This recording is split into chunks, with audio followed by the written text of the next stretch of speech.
The watercolor painting slipped from Claire's trembling fingers, landing face down in a puddle of spilled coffee on the scorching Austin sidewalk. As she dropped to her knees, desperately trying to save the artwork that would pay for her next chemo treatment, dozens of feet stepped around her, until one pair of worn work boots stopped. "Please," she whispered to the stranger. "That painting is worth my next breath."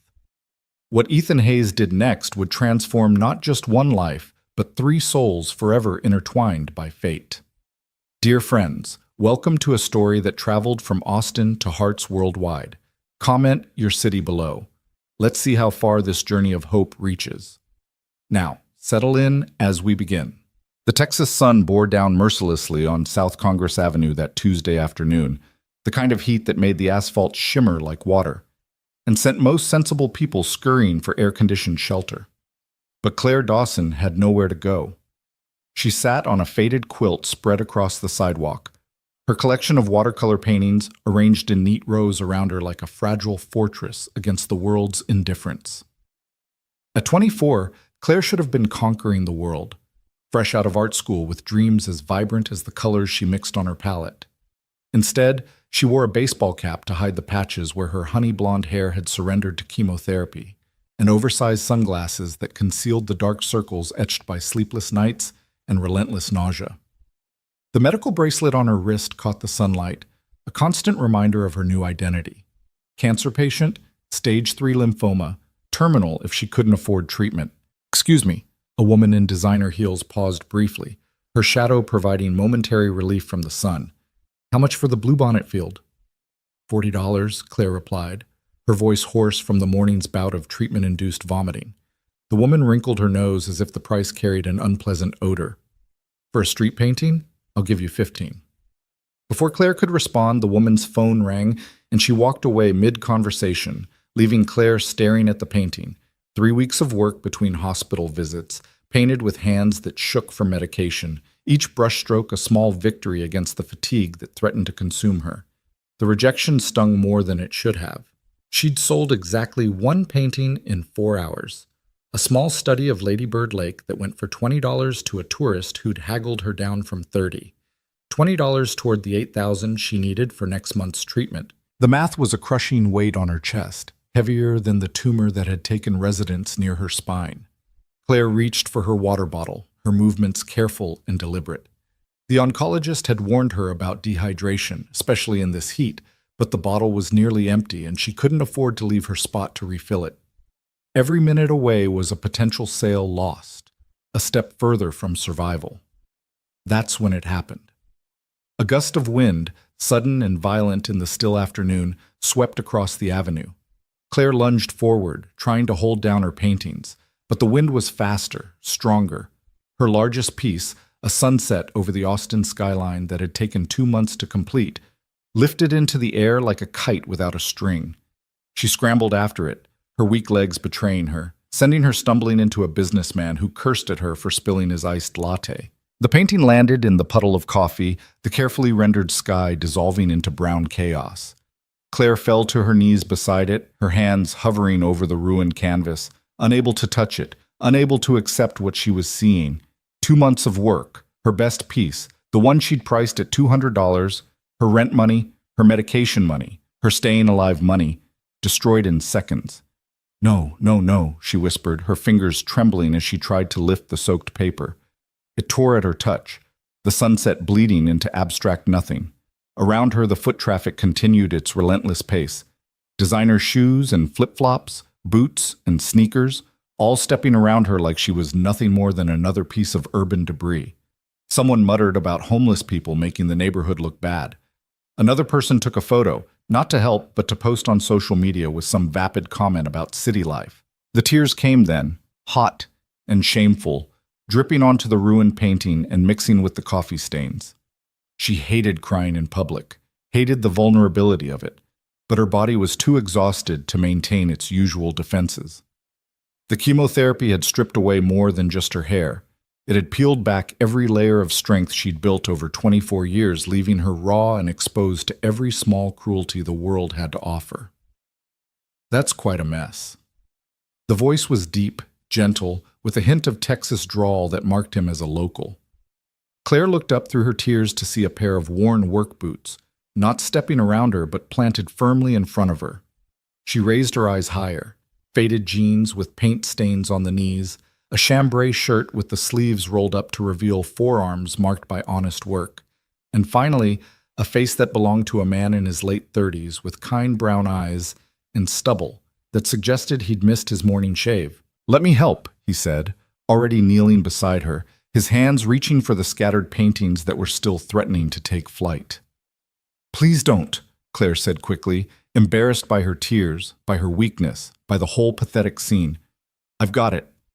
But he was already gathering the paintings with surprising care, his large hands gentle with the delicate paper.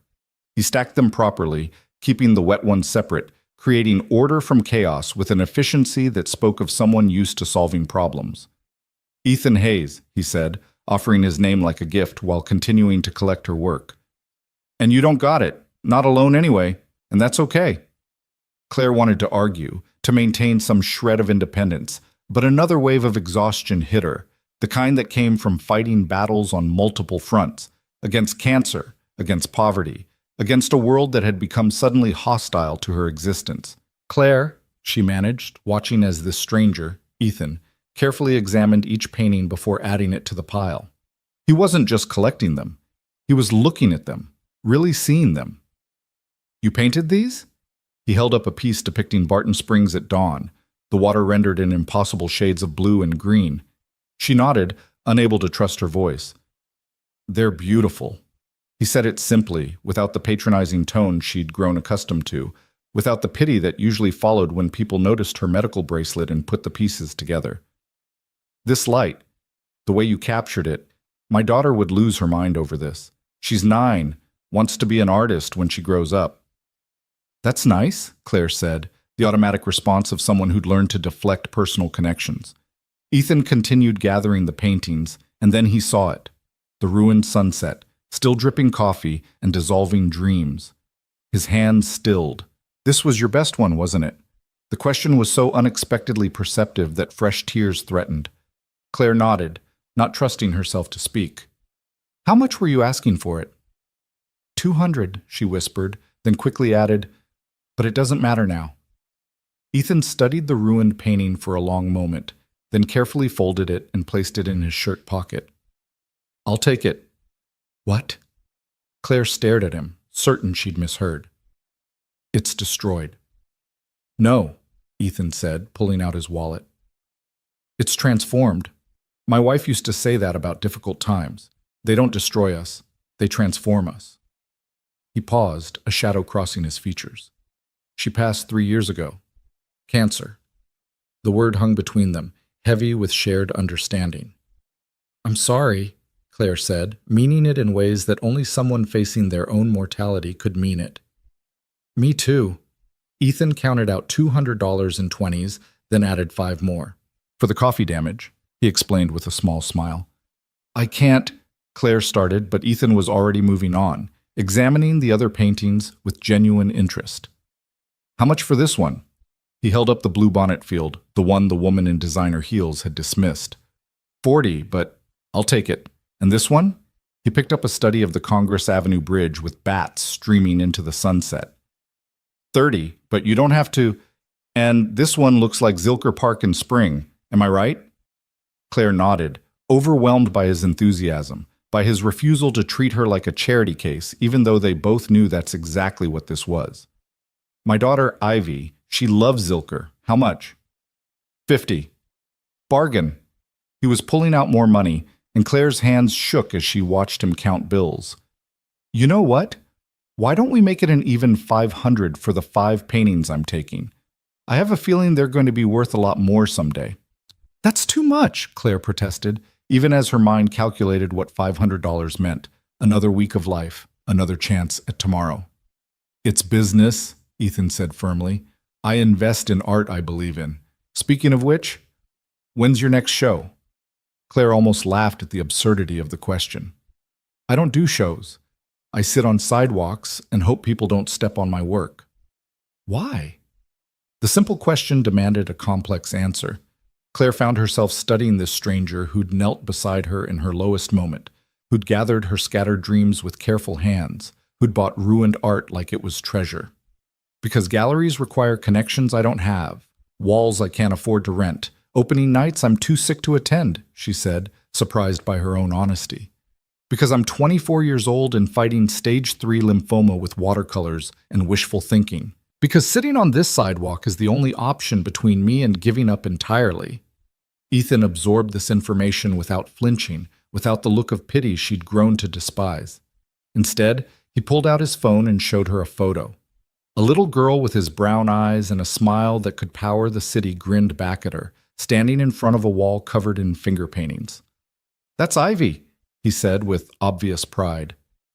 "She's the reason I get up every morning, the reason I didn't follow my wife into the dark when she left us. She's also incredibly stubborn about supporting local artists. We have a tradition. Every month, we find a new piece of art for our home. She insists it has to be from someone who needs the sale more than galleries need commission." "She sounds special," Claire said, managing a small smile at the thought of a 9-year-old with such specific principles. "She is. She's also going to want to meet the artist who painted these. How about we get you out of this sun and grab some lunch? There's a taco place around the corner that has the best agua fresca in Austin, perfect for hot days and chemotherapy-induced nausea." The casual way he mentioned the nausea, like he understood, like he'd been there, made Claire's throat tight with unexpected emotion. "I don't need charity," she said, the words automatic even as her body screamed for water, for food, for rest. "Good, because I'm not offering any. I'm offering lunch between business associates. You're an artist, I'm a buyer. We should discuss your upcoming collection." He stood, extending his hand to help her up.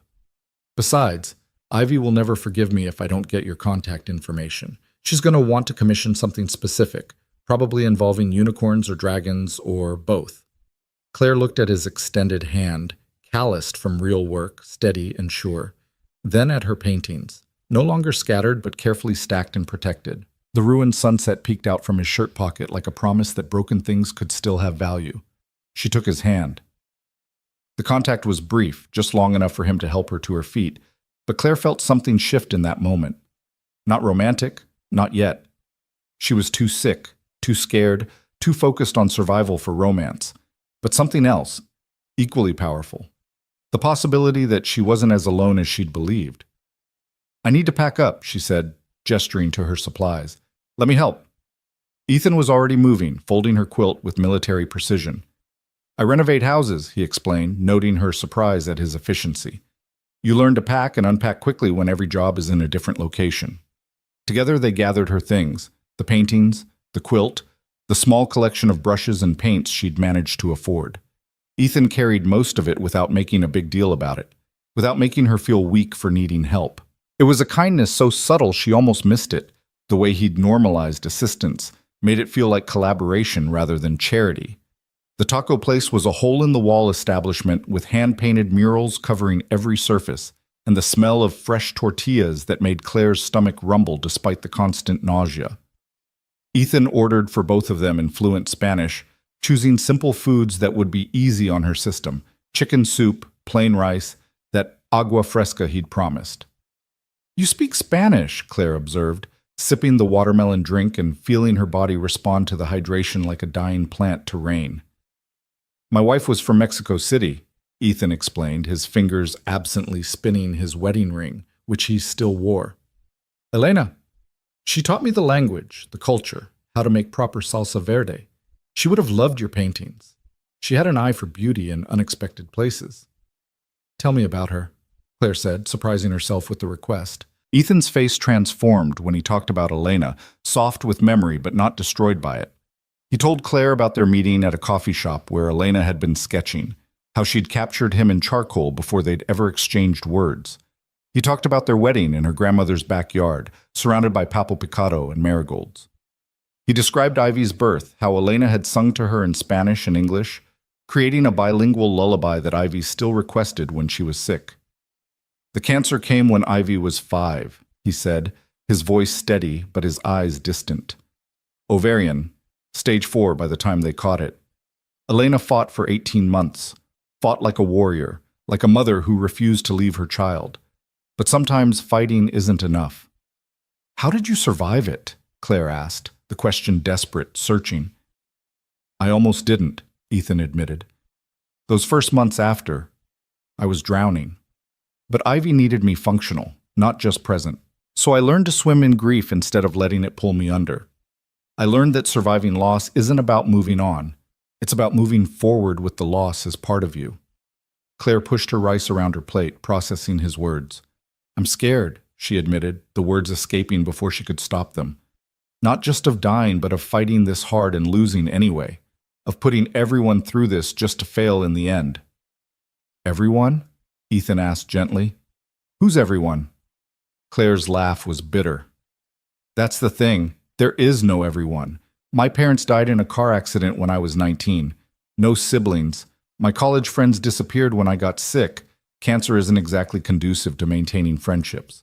It's just me, my paintings, and a disease that's trying to kill me faster than I can afford to stop it. The silence that followed wasn't uncomfortable, just heavy with truth. Ethan reached across the table and touched her hand briefly, a gesture of solidarity rather than pity. Not anymore, he said simply. You've got a client now, remember? And a very demanding 9-year-old who's going to want regular updates on her commissioned unicorn dragon hybrid painting. I haven't agreed to that yet, Claire pointed out, but she was almost smiling. You will. Ivy's inherited her mother's persistence and my stubborn streak. It's a powerful combination. They talked for 2 hours, the restaurant filling and emptying around them as the lunch rush came and went. Ethan asked about her art, her training, her influences. He listened to her discuss color theory and composition with an attention that suggested genuine interest rather than politeness. When she mentioned she'd been experimenting with mixed media before the medical bills forced her to stick to watercolors, the cheapest option, he made a mental note she didn't know would matter later. I should go, Claire finally said, noting the time. I have a treatment at 4. Let me drive you, Ethan offered immediately. The bus would mean hauling all your paintings on public transport while feeling sick. My truck is right outside. Claire wanted to protest, to maintain the fiction of independence, but practicality won. She was tired, more tired than she'd been in weeks, and the thought of managing the bus with her supplies felt impossible. Ethan's truck was exactly what she'd expected. Practical, well-maintained, with a car seat in the back that spoke of his primary role as a father. He loaded her supplies carefully in the bed, making sure the paintings were secure, then helped her into the passenger seat without making her feel like an invalid. The drive to the clinic was quiet, but not uncomfortable. Claire found herself studying Ethan's profile, the premature lines around his eyes that spoke of grief and laughter in equal measure, the way his hands held the steering wheel with confident ease, the slight smile that appeared when the radio played something in Spanish that probably reminded him of Elena. This is it, Claire said, indicating the cancer center that had become her second home. Ethan pulled into the patient drop-off area, but didn't immediately unlock the doors. Instead, he pulled out a business card and wrote something on the back. My number, he said, handing it to her. For when you finish that commission for Ivy. Or if you need anything, a ride, someone to talk to at 3 a.m. when the fear gets too loud, whatever. Claire took the card, noting that his business, Hayes Home Renovations, had a tagline, Rebuilding Dreams, One Room at a Time. Why are you doing this? She asked, needing to understand. You don't know me. Ethan considered the question, his eyes on the cancer center's entrance where patients moved in and out like a slow tide of hope and desperation. Because 3 years ago, I sat in that waiting room every Tuesday and Thursday while Elena got her treatments. I watched people come alone, fight alone, suffer alone. I promised myself that if I ever had the chance to make that journey less lonely for someone, I would. He paused, then added, and because my daughter is right, we should support local artists, especially the ones brave enough to paint beauty while facing darkness. Claire clutched the card like a lifeline, feeling something crack open in her chest. Not breaking, but making room for possibility. Thank you, she said, meaning more than just the ride, the lunch, the $500 that would buy her another week of life. Thank Ivy, Ethan said with a smile. She's the one who's going to insist on that unicorn dragon painting. Claire climbed out of the truck, gathering her things with Ethan's help, as she walked toward the cancer center's entrance. She turned back to see him still watching, making sure she got inside safely. He raised his hand in a small wave, and she returned it, feeling less alone than she had in months. Inside the cancer center, the familiar smell of disinfectant and despair greeted her, but somehow it felt less oppressive today. The receptionist, Marie, who'd watched Claire fade a little more each week, did a double take. "You look different," Marie said, checking her in for treatment. "Good different." "I sold some paintings," Claire said, unable to keep the small note of pride from her voice. "That's wonderful, honey. Room 3 is ready for you." Claire made her way to the treatment room, where nurses who'd become reluctant friends prepared her for another round of poison designed to save her life. As they inserted the IV, as the chemicals began their familiar burn through her veins, she pulled out Ethan's business card and studied it. On the back, below his number, he'd written, "Art is proof that beauty exists, even in destruction. Keep painting." For the first time since her diagnosis, Claire believed she might live long enough to finish that unicorn dragon painting. The treatment took 4 hours, as always. 4 hours of chemicals dripping into her body, of nurses checking vitals, of other patients in various stages of their own battles. Claire usually spent this time in a medicated haze, trying to dissociate from the discomfort, from the reality of her situation. But today, she found herself sketching on the back of a medical form, rough outlines of a creature that was part unicorn, part dragon, wholly impossible, and somehow perfect. "That's beautiful," said the woman in the chair next to her, also hooked to an IV, also fighting her own war against cellular rebellion. "It's for a 9-year-old, Claire explained. She wants something magical." "Aren't we all 9-year-olds wanting something magical?" the woman replied with a knowing smile. Claire considered this, her pencil still moving across the paper. Maybe that was the truth of it, that facing death made everyone children again, desperate for magic, for miracles, for someone to tell them the monsters under the bed weren't real, even when those monsters were in their own bodies. By the time the treatment ended, the sun was setting, painting Austin's sky in shades of pink and orange that no watercolor could truly capture. Claire stood outside the cancer center waiting for the bus, when her phone buzzed with an unknown number. "Miss Claire, this is Ivy Hayes. My dad gave me your number. He said you're going to paint me a unicorn dragon." The voice was young, enthusiastic, alive in a way that made Claire smile despite the nausea rolling through her system. "Hi, Ivy. Your dad mentioned you might want something magical." "Yes, but not just any unicorn dragon. It has to be one that protects kids from bad things. Like a guardian. Can you do that?" Claire thought about Ethan's eyes when he talked about his daughter, about the weight of raising a child alone after loss, about the way he'd knelt to gather her scattered paintings without hesitation.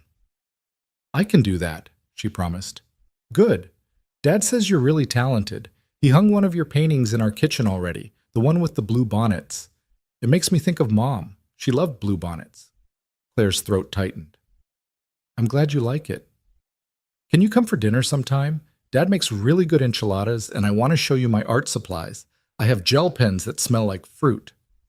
In the background, Claire heard Ethan's voice, gently reminding Ivy about not pressuring people. But Claire found herself responding before he could intervene. "I'd like that," she said, surprising herself with how much she meant it. "Really? How about Friday? Dad always makes enchiladas on Fridays." Ivy let Miss Claire check her schedule. Ethan's voice came through, closer now. "Friday works," Claire interrupted, making a decision based on instinct rather than logic. "If that's okay with your dad." There was a pause, then Ethan's voice, warm with something that sounded like hope. "Friday's perfect. I'll text you the address." After they hung up, Claire stood in the dying light, her body exhausted from treatment, her mind spinning with the day's unexpected turns. This morning, she'd been alone on a sidewalk, watching her best painting dissolve in coffee, calculating how many weeks she had left before the money ran out. Now she had a commission, a dinner invitation, and the first glimpse of something that might be called hope. Her phone buzzed again. A text from Ethan. "Ivy's already planning the menu and clearing the fridge to display your artwork. Fair warning, she takes hosting very seriously. Also, I meant what I wrote. Keep painting. The world needs your particular way of seeing beauty." Claire read the message 3 times, each reading revealing another layer of kindness. She thought about Elena, the woman who taught Ethan Spanish, and left him with a daughter who wanted magical guardians painted into existence. She thought about Ivy, motherless at 6, finding comfort in bluebonnets and the promise of fruit-scented gel pens. She thought about herself, orphaned and sick, sitting on hot sidewalks trying to paint her way to survival. Maybe Ethan was right. Maybe broken things could transform rather than just disappear. The bus arrived, belching diesel fumes that made her nausea worse. But as Claire climbed aboard, carefully cradling the sketch of Ivy's guardian unicorn dragon, she felt something she hadn't experienced in months: anticipation for tomorrow. That night, in her studio apartment that was really just a room with a hot plate and a shared bathroom down the hall, Claire worked on the sketch despite her exhaustion. The creature that emerged from her pencil was both fierce and gentle, scales that could deflect danger, but eyes soft with compassion. A horn that could pierce through darkness, but a mane that flowed like comfort. Wings spread wide enough to shelter a child from any storm. It was, she realized, what she wished she'd had. A guardian against the cosmic unfairness of parents who died too young, of cells that turned traitor, of a world that stepped around you when you fell. At midnight, her phone rang. She almost didn't answer, exhausted and nauseated from the day's treatment, but something made her pick up. "I'm sorry," Ethan's voice came through immediately. "I know it's late. I couldn't sleep and hoped you might be awake." "Artists and insomniacs," Claire said, adjusting her position on the thin mattress that served as both bed and couch. "We keep similar hours." "How was the treatment?" It was such a simple question, but the way he asked it, like he really wanted to know, like he understood the weight of it, made Claire's eyes water. "Hard," she admitted. "They always are, but I'm working on Ivy's painting, so that's something." "Already? You just met her 3 hours ago." "She has a very specific vision, a guardian unicorn dragon that protects kids from bad things. That's a big responsibility for a mythical creature." Ethan's laugh was soft, tinged with something that might have been tears. She asked Elena for the same thing, near the end. A guardian to watch over her when Elena couldn't anymore. The weight of that revelation settled over Claire like a blanket. She looked at her sketch with new eyes, understanding now what Ivy was really asking for. Not just a painting, but a promise rendered in watercolor, a mother's protection translated into scales and wings. "I'll make it perfect," Claire whispered. "It doesn't need to be perfect," Ethan said. "It just needs to be real." Ivy can spot fake comfort from a mile away. She's had too many people try to give it to her, but real hope, real beauty, real magic, that's what she responds to. They talked until 2 a.m., their conversation wandering from art to loss to the strange grace of finding connection in unexpected places. Ethan told her about the house he was currently renovating, a Victorian that had been abandoned for years, left to rot until he saw its potential. Claire told him about her parents, artists both, who taught her to see the world in color before a drunk driver taught her to see it in shades of gray. "I should let you sleep," Ethan finally said, though neither of them had been moving toward goodbye. "I don't sleep much these days," Claire admitted. "The medications, the worry, the endless calculations of time versus money versus miracles." "Then work on the painting," Ethan suggested. "But don't exhaust yourself. Friday's enchilada night is not something you want to experience without energy. Ivy goes all out. There will be papal picado and everything." After they hung up, Claire did return to the painting, but with a different energy. She wasn't just creating art for a commission anymore. She was creating connection, building bridges between her isolated world and a family that had opened their door before she'd even knocked. The next 3 days passed in a blur of sketching, painting, and unexpected texts from both Ethan and Ivy. The child sent pictures of her own artwork, enthusiastic explosions of color that showed more feeling than technique. Ethan sent practical things, reminders to eat, offers to drive her to appointments, a photo of the bluebonnet painting now hanging in their kitchen with natural light making it glow. On Thursday, Claire had another treatment. This time, when she sat in the chair with poison dripping into her veins, she had Ivy's latest artwork to study, a family portrait that included her father, herself, and a woman made of stars that was clearly Elena. But in the corner, almost shy, was another figure holding paintbrushes like wands. When Claire texted to ask about it, Ivy responded immediately. "That's you. Dad said you're teaching me about art, and you're going to be our friend." The presumption of it, The innocent assumption that Claire would be around long enough to be their friend was both heartbreaking and healing. This child who'd lost her mother to cancer was choosing to believe in Claire's survival, and somehow that faith felt more powerful than any medicine. Friday arrived gray and humid, with storms threatening but not quite manifesting. Austin weather at its most indecisive. Claire stood in front of her tiny mirror, trying to decide if she looked presentable. The chemo had stolen her hair, leaving her with a pixie cut that was more necessity than fashion. Her skin had the pallor of someone who spent more time in hospitals than sunshine. But her eyes were bright with something that hadn't been there a week ago. She'd wrapped Ivy's painting carefully in tissue paper she'd saved from better times. The guardian unicorn dragon had turned out better than she'd hoped, a creature of power and protection, with scales that shifted from silver to purple in the light, wings that contained entire galaxies, and eyes that held the fierce love of every parent who'd ever had to leave too soon. Ethan's house was in Hyde Park, one of those neighborhoods where old Austin fought to maintain its character against the invasion of modernization. The Victorian he'd mentioned renovating turned out to be his own home, a butter-yellow confection of gingerbread trim and wraparound porches that had been loved back to life with careful hands. "You came!" Ivy burst through the front door before Claire could knock, wearing a paint-splattered apron that proclaimed "Artist at Work" in glittery letters. "I said I would." "I know, but Dad said sometimes adults say things they don't mean when they're being polite. And I was worried you were being polite. But you're here, so you weren't being polite. You were being real." The run-on sentence, delivered at maximum enthusiasm, made Claire smile genuinely for the first time in days. This child was a force of nature, all of Ethan's steadiness mixed with what must have been Elena's fire. "I brought your painting," Claire said, offering the wrapped package. Ivy's eyes went wide with the reverence children reserve for Christmas mornings and birthday surprises. "Can I open it now?" "It's yours." Ethan appeared in the doorway as Ivy tore through the tissue paper with delighted abandon.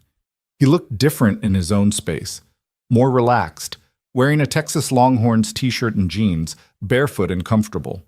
His eyes met Claire's over his daughter's head, warm with welcome. "Oh," Ivy breathed, the painting revealed. "Oh, Dad, look." The child held the painting like it was made of spun glass and starlight. Her fingers traced the air above it, not quite touching, following the curve of wings, the spiral of the horn, the flow of the mane that seemed to move even on still paper. "She's perfect," Ivy whispered. "She looks exactly like the one in my dreams." Ethan moved to stand behind his daughter, his hands on her shoulders, and Claire saw his face change as he truly looked at the painting. His eyes widened, then softened, then grew bright with unshed tears. "Claire," he said, his voice rough, This is extraordinary." "Oh, she protects children from bad things," Ivy explained seriously.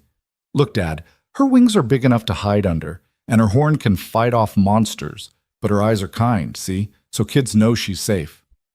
"I see," Ethan said, and Claire knew he did see. All of it, the layers of meaning, the promise painted in watercolor, the mother's love transformed into mythical protection. "Come in," Ivy demanded, grabbing Claire's hand with the unconscious affection of children who haven't yet learned to guard their hearts. "I need to show you where we're going to hang it, and then you need to see my art supplies, and then Dad's making enchiladas, and I helped with the salsa." The house's interior was a testament to both preservation and adaptation. Original hardwood floors gleamed under modern lighting. The walls held a mixture of family photos and local art, including Claire's bluebonnet field in a place of honor in the kitchen. It was a home that had known loss but refused to be defined by it. Ivy's room was an explosion of color and creativity. Drawings covered every available surface, and art supplies occupied more space than toys. The child had clearly inherited both parents' appreciation for beauty, even if her technical skills were still developing. "This is where she'll go," Ivy announced, indicating a space above her bed. "So she can watch over me when I sleep."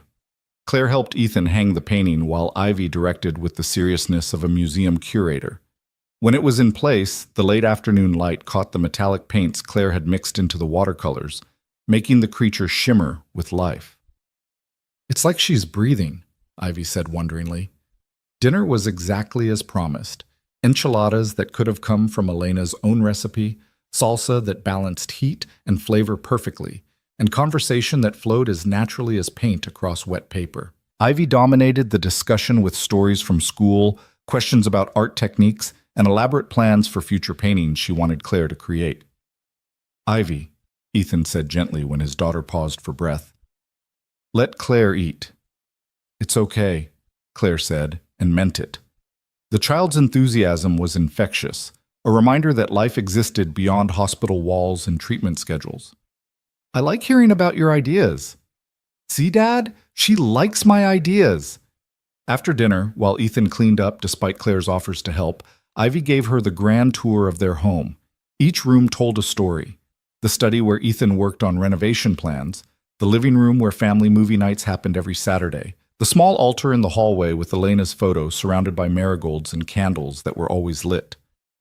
"That's Mom," Ivy said matter-of-factly. "She's dead, but Dad says love doesn't die. It just changes shape. Like energy in science class." Claire studied the photo. Elena had been beautiful, with Ivy's eyes and a smile that suggested she laughed easily and often. "She would have liked you," Ivy continued with the confidence of a child who trusted her instincts. "She liked artists. She was one too, but with words.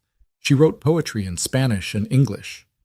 "That's a special gift," Claire said, feeling the weight of being welcomed into this family's sacred spaces. "Dad kept all her journals. Sometimes he reads them to me, the happy ones. There's a lot about me when I was a baby. She called me her milagro. That means miracle." When they returned to the kitchen, Ethan had set out dessert, tres leches cake that he admitted came from a bakery Elena had loved. "I can renovate houses," he said with a self-deprecating smile, "but baking remains beyond my abilities." "Dad burns cookies," Ivy added helpfully. "Every time." As they ate cake and Ivy chatted about her upcoming school art project, Claire felt something she hadn't experienced since before her diagnosis. Normalcy. Not the artificial kind that came from pretending everything was fine, but the real kind that acknowledged brokenness while refusing to be consumed by it. When it was time to leave, Ivy hugged Claire with the full-body enthusiasm of a child who'd decided you belonged to them. "You'll come back next Friday, right?" she asked. "Dad's making tamales. Well, buying tamales, but heating them up really well." "Ivy," Ethan warned gently. "If Claire wants to," Ivy amended, but her eyes pleaded. "I'd like that," Claire said, surprising herself again with how true it was. Ethan walked her to her car, a beaten Honda that wheezed more than it should, while Ivy watched from the window, waving enthusiastically. "Thank you," he said simply, "for the painting, for coming, for giving Ivy." He paused, searching for words. "She hasn't been this animated since Elena." "She's extraordinary," Claire said. "You both are, letting me into your world when you don't even know me." "I know enough," Ethan said. "I know you create beauty while facing something terrible. I know you treat my daughter's imagination with respect. I know you understand what it's like to lose everything and keep going anyway." They stood in the humid evening, storm clouds still threatening but not delivering, the space between them charged with possibility. "The treatment's expensive," Claire said suddenly, needing him to understand the reality. $8,000 a month, and insurance covers almost nothing because it's considered experimental. I'm running out of money, probably out of time. I shouldn't be making friends with 9-year-olds who've already lost too much." Ethan's expression didn't change, didn't shift to pity or retreat to self-protection. Ivy's mother had 18 months from diagnosis to death. The best 18 months of our lives, despite everything, because we knew they mattered. Don't take away Ivy's choice to care about you just because the ending's uncertain. She's braver than that. So am I. Claire felt tears threaten, but they weren't entirely sad. "It's not fair to either of you." "Fair," Ethan laughed, but not unkindly. "Fair disappeared when my 32-year-old wife got cancer. Fair has nothing to do with any of this, but connection, hope, small moments of grace like tonight, that's what we have instead of fair." Before Claire could respond, rain finally began to fall. Not the threatened storm, but a gentle shower that brought out the smell of earth and growing things. "I should go," Claire said, though leaving felt like tearing away from warmth she'd forgotten existed. "Text me when you get home," Ethan said, "so I know you made it safe." It was such a simple request, but it implied continuity, someone waiting on the other end to know she was okay. Claire nodded, not trusting her voice. As she drove away, she saw them in a rearview mirror, Ethan and Ivy on the porch, waving in the rain like a scene from someone else's life, someone who had a future worth believing in. Her phone buzzed at a red light, a text from Ivy sent from Ethan's phone. "The Guardian is already working. I can feel her protecting me. Thank you for the magic, Miss Claire. Love, Ivy." Claire sat at the light even after it turned green, tears finally coming. Not from sadness, but from something more complex. She'd walked into that house carrying a painting and walked out carrying possibility. The weight of it was terrifying and wonderful in equal measure. That night, unable to sleep, she began a new painting. Not for money, not for survival, but for the simple joy of creation.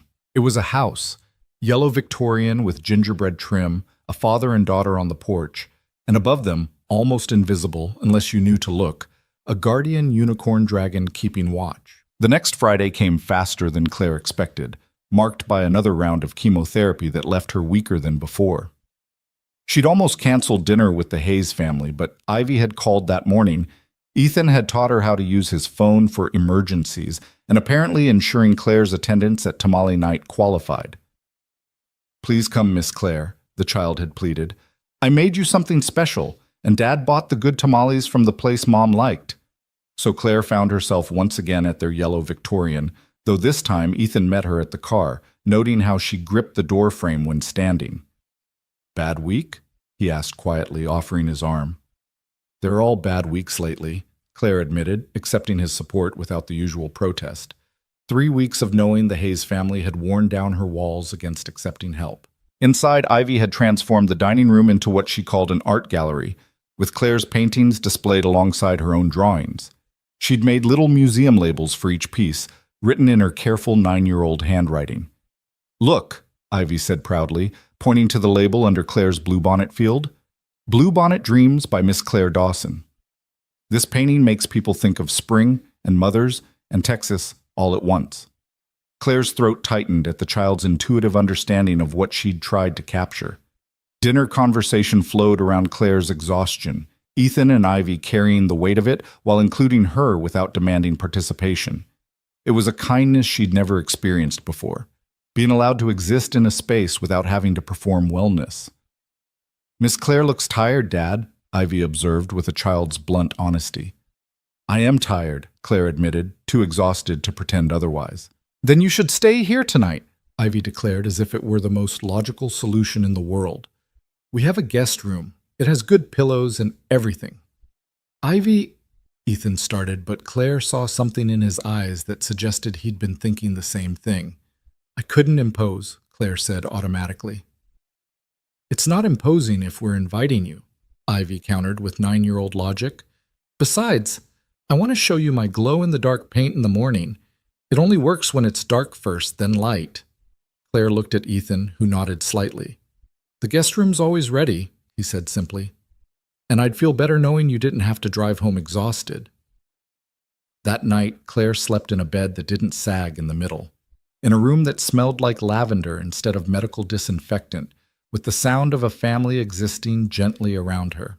She woke once to hear Ethan checking on Ivy, their voices soft through the walls, talking about stars and guardian dragons, and whether Claire liked chocolate chip pancakes. Morning brought those promised pancakes and Ivy's glow-in-the-dark paint demonstration, which involved turning off all the lights in her room and revealing a ceiling covered in constellations she'd painted herself. "Mom taught me the real ones," Ivy explained in the darkness, her voice taking on a reverent quality. "But I added some of my own. That one's the unicorn dragon constellation. I put it right above my bed next to the painting you made." When Ethan drove Claire home later that morning, he brought up something that had clearly been on his mind. "I've been thinking about your situation," he said carefully. "The medical bills, the treatments, selling paintings on the street. It's not sustainable." "I know," Claire said quietly, watching Austin pass by outside the window. "I've done the math. I have maybe 2 months before I can't afford treatment anymore." "What if there was another way?" Claire turned to look at him, seeing determination mixed with something else. Hope, maybe. Or just stubbornness in the face of impossible odds. My company renovates houses, but we also work with commercial spaces. We're finishing a project downtown, a law firm that wants local art for their offices. They've got a budget, a real one. And my friend Marcus owns a gallery in the arts district. He owes me a favor from when I renovated his space for cost. Ethan, I can't. You can, he interrupted gently. This isn't charity, Claire. Your art is extraordinary. Anyone who sees it knows that. Let me introduce you to Marcus at least. See what he says. Claire wanted to refuse, to maintain the fiction that she could handle this alone, but Ivy's voice echoed in her mind talking about the unicorn dragon constellation she'd created. Sometimes surviving meant accepting that you couldn't guard all the spaces anymore. Okay, she whispered. Marcus Delgado turned out to be a force of nature in designer jeans and a vintage Austin City Limits t-shirt. He took one look at Claire's portfolio. Ethan had insisted on photographing all her work, and immediately started talking about wall space and opening nights. This water series, Marcus said, spreading out prints of Claire's paintings on his gallery's massive wooden table. The way you capture light through liquid, it's phenomenal. And this piece? He held up a photo of the ruined sunset painting Ethan had bought that first day. Tell me about this. It was destroyed, Claire said. Coffee spilled on it. Ethan bought it anyway. Because I could see what it was meant to be, Ethan added from where he stood by the window, Ivy spinning in circles in the gallery's open space. Marcus studied the photo more carefully. The destruction is part of it now. The way the colors bled, the tears in the paper. It's like viewing beauty through loss. We could build an entire show around that concept. I don't have enough pieces for a show, Claire said, even as her heart raced at the possibility. How many can you create in 6 weeks? 6 weeks? Claire's mind calculated treatment schedules, energy levels, the brutal mathematics of creation versus survival. The gallery has an opening in 6 weeks, a cancellation. It's fate. Marcus's enthusiasm was infectious, but Claire felt the weight of reality pressing down. I have chemotherapy twice a week. Some days I can't even hold a brush steady. Marcus and Ethan exchanged glances, some silent communication passing between old friends. Then we work around that, Marcus said simply. You paint when you can. Whatever you produce, we show. Even if it's just 10 pieces, we make it work. Dad, look! Ivy called from across the gallery. They have a spot perfect for Miss Claire's guardian painting. That's actually for our featured artist wall, Marcus explained, then paused. Wait, you painted something for Ivy? Ethan pulled out his phone, showing Marcus the photo of the unicorn dragon guardian. Marcus's eyebrows rose. Claire, this is next level. The detail, the emotion, the mythological elements. We could build the entire show around this theme. Guardians and Grace, or something like that. Beauty in the ruins, Ivy suggested, having danced her way back to the table, because Miss Claire makes beautiful things even when everything is ruined. The adults fell silent, the profundity of the child's words settling over them like dust motes in gallery light. Beauty in the ruins, Marcus repeated slowly. That's actually perfect. The next 6 weeks transformed into a blur of creation and destruction, painting and treatment, hope and exhaustion dancing together in a complicated waltz. Claire moved her makeshift studio to Ethan's garage. He'd insisted after finding her passed out over a painting in her apartment, too weak to make it to her bed. It's practical, he'd argued when she protested. You can paint when you feel able, rest when you need to, and Ivy can bring you snacks every 5 minutes like she wants to. The garage had been transformed into an artist's haven, proper lighting, ventilation for the paint fumes, a comfortable chair for when standing became too much. Elena's poetry journals sat on a shelf, and sometimes Claire read them during breaks, finding kinship with another woman who'd faced mortality with grace. Ivy became her constant companion after school, working on her own art while Claire painted. The child had an intuitive understanding of when to chatter and when to be quiet, when Claire needed distraction and when she needed focus. Are you scared? Ivy asked one afternoon, apropos of nothing, her face serious as she watched Claire's hands shake while mixing colors. Yes, Claire answered honestly. She'd learned that Ivy could handle truth better than pretty lies. Mom was scared too, but she said being scared and being brave aren't opposites. They're dance partners. Your mom sounds very wise. She was. Dad says I got her heart and his hard head. Ivy grinned, then grew serious again. I'm glad you're here, Miss Claire. Even if you have to leave like Mom did. The time matters. Claire set down her brush and pulled the child into a hug, feeling Ivy's small arms wrap around her with fierce affection. The time matters, she agreed, breathing in Ivy's shampoo and tempera paint scent. It all matters. The paintings that emerged over those 6 weeks were unlike anything Claire had created before. They were rawer, more honest, infused with an urgency that came from knowing time was finite. The Guardian series grew. Protectors for different fears, different losses. A phoenix wolf for those rising from ashes. A butterfly bear for transformation through hibernation. Each mythical creature held space for both power and vulnerability. Ethan often worked nearby, ostensibly on his laptop, but really keeping watch. He'd learned to read her body's signals sometimes better than she could, bringing water before she realized she was dehydrated, suggesting breaks before exhaustion took hold, simply being present when the fear grew too loud. One evening, 3 weeks before the show, Claire's latest blood work came back worse than expected. The experimental treatment was failing. Dr. Morrison, her oncologist, suggested aggressive radiation, but the cost was astronomical and the chances slim. Claire sat in Ethan's kitchen, the papers spread before her like tarot cards predicting a future she couldn't accept. How much? Ethan asked quietly. Ivy was at a sleepover, the house unusually quiet without her constant energy. $40,000 for the full course. Insurance might cover 10. Ethan was quiet for a long moment, then stood and retrieved something from his office. A folder, thick with documents. Elena had life insurance, he said, sitting back down. I never touched it. Couldn't.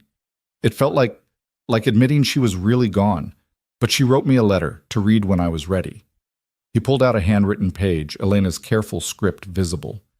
She said to use it for something that mattered, something that would make Ivy proud, something that honored the belief that life is always worth fighting for. Ethan, no. Yes, he said firmly. This matters. You matter. To Ivy, to me, to everyone who'll see your art. Elena would understand.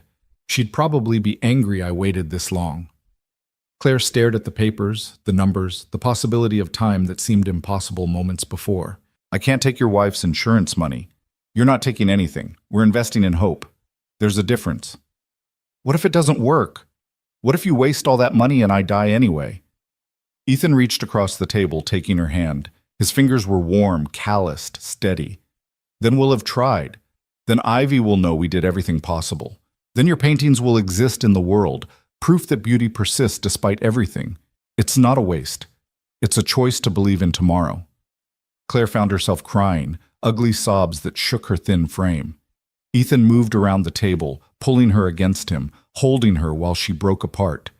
He smelled like sawdust and coffee, like safety she hadn't known she'd been seeking. Let us help you, he whispered into her hair. Let us be your guardians for a while. The next morning, Claire woke in the guest room to find Ivy sitting at the foot of her bed, watching her with those two wise eyes. Dad told me about the new treatment, Ivy said. He said it's expensive, but that Mom would want us to help. Ivy, I talk to Mom sometimes, the child interrupted. Not like she answers or anything. I'm not crazy. But I tell her things. I told her about you. I said you were teaching me about art and making Dad smile again, and that you needed help. And then the next day, Dad found Mom's letter about the insurance money. That's not a coincidence. That's Mom helping. Claire sat up, pulling Ivy close. Your mom must have been extraordinary to raise such a wise daughter. She was, and she'd like you. You're both warriors disguised as artists. The new treatment started the next week. The same week Marcus began promoting the show. The gallery's social media filled with previews of Claire's work, and the story began to spread. A young artist fighting cancer while creating beauty, a community rallying around her, art as resistance against mortality. Opening night arrived on a Thursday that couldn't decide between rain and shine, so it did both in alternating waves. Claire stood in the gallery's back room, wearing a dress Ivy had helped her choose, deep blue like her beloved water studies, with a scarf Elena had owned that Ethan insisted she borrow. I can't go out there, she said, panic rising. Through the door, she could hear voices, so many voices, people here to see her work, her soul laid bare on white walls. Yes, you can, Ethan said, adjusting the scarf with gentle fingers. You've faced worse than art critics and collectors. What if they hate it? What if no one buys anything? What if they see what we see? He interrupted. What if your art changes someone's life tonight? What if this is the beginning, not an ending? Ivy burst through the door, wearing a party dress and her biggest smile. Miss Claire, there's so many people. And they're all looking at the Guardian painting and crying, but like, good crying. Marcus appeared behind her. We've already sold 6 pieces, and we haven't even done the artist talk yet. Claire, you need to see this. The gallery was packed. Not just polite attendants, but genuine crowds. People stopped in front of each painting, discussing, pointing, feeling. Claire saw her work through their eyes. Not desperate sidewalk offerings, but real art that moved people, that mattered. There she is, someone called out, and suddenly Claire was surrounded by collectors, critics, other artists, all wanting to know about her process, her inspiration, her story. She found herself by the Guardian painting, Ivy's commissioned piece, now the centerpiece of the show, with a small placard reading, "Not for sale," on loan from the collection of Ivy Hayes. This one, a woman with expensive jewelry and kind eyes said, "This one makes me think of my son.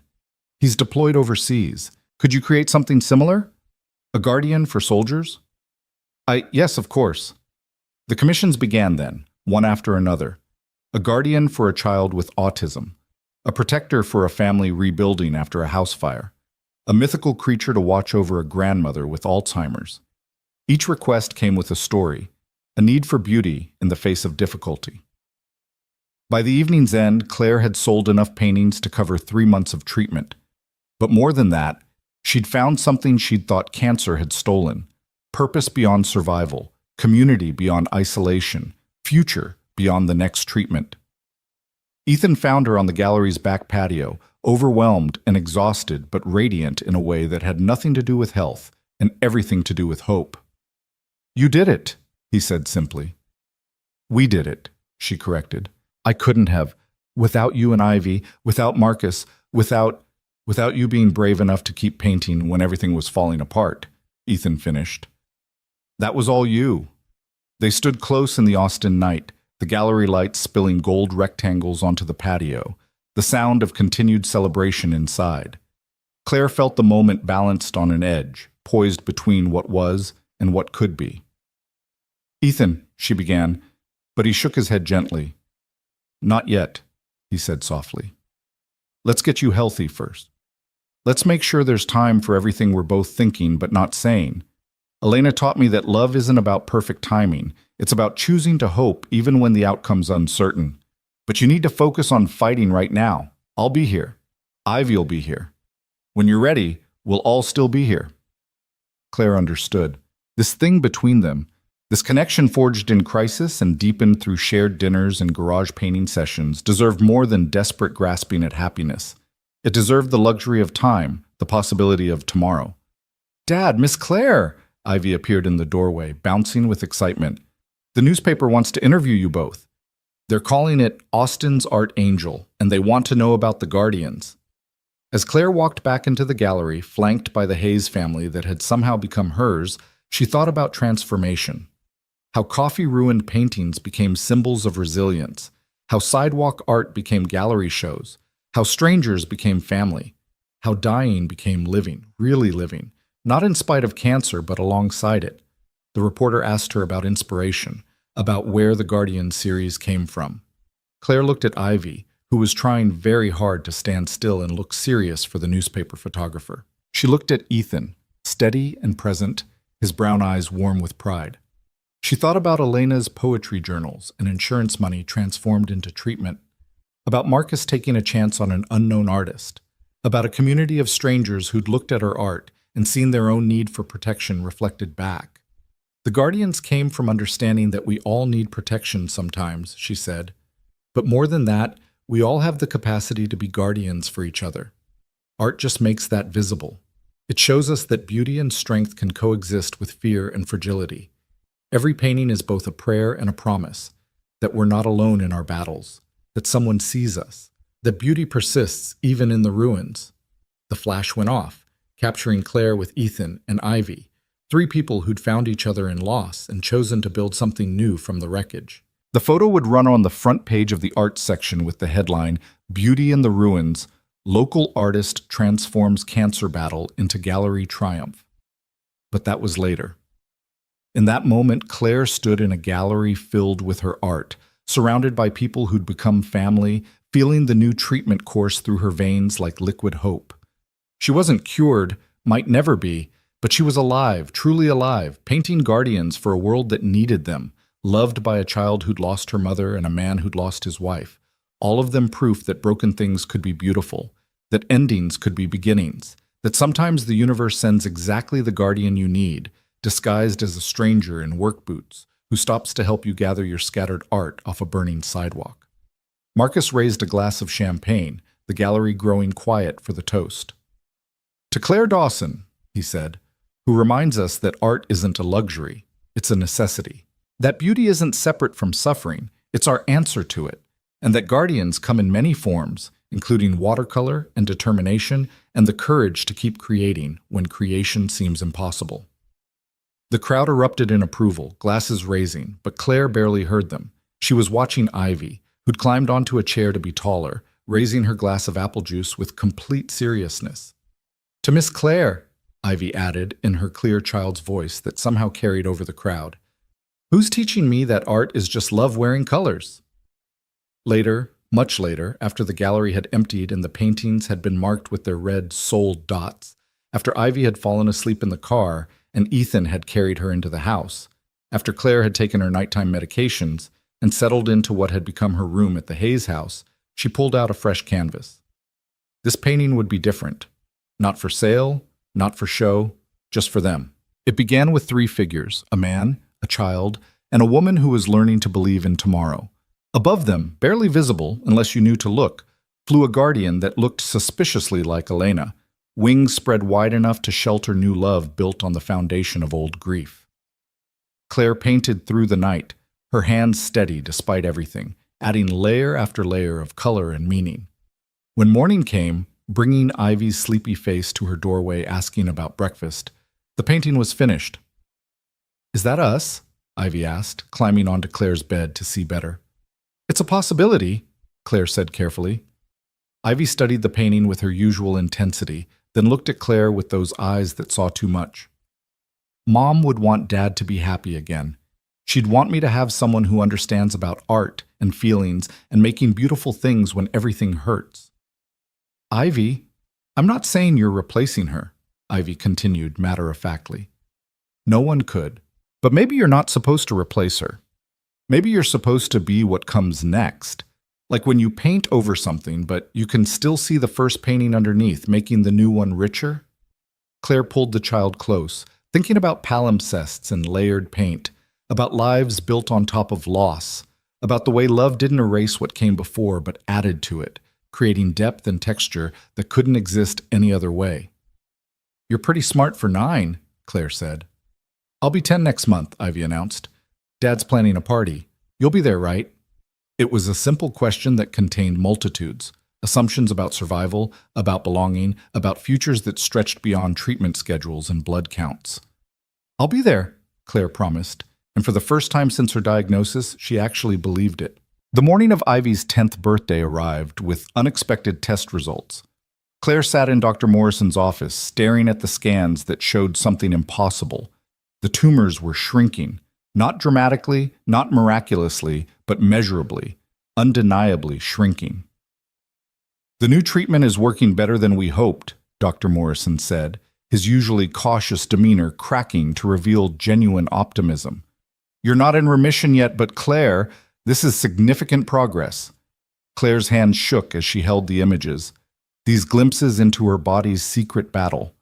3 months of the aggressive treatment funded by Elena's insurance money, 3 months of fighting with everything she had, and finally, her body was winning ground instead of losing it. She drove straight to the Hayes house, where birthday preparations were in full swing.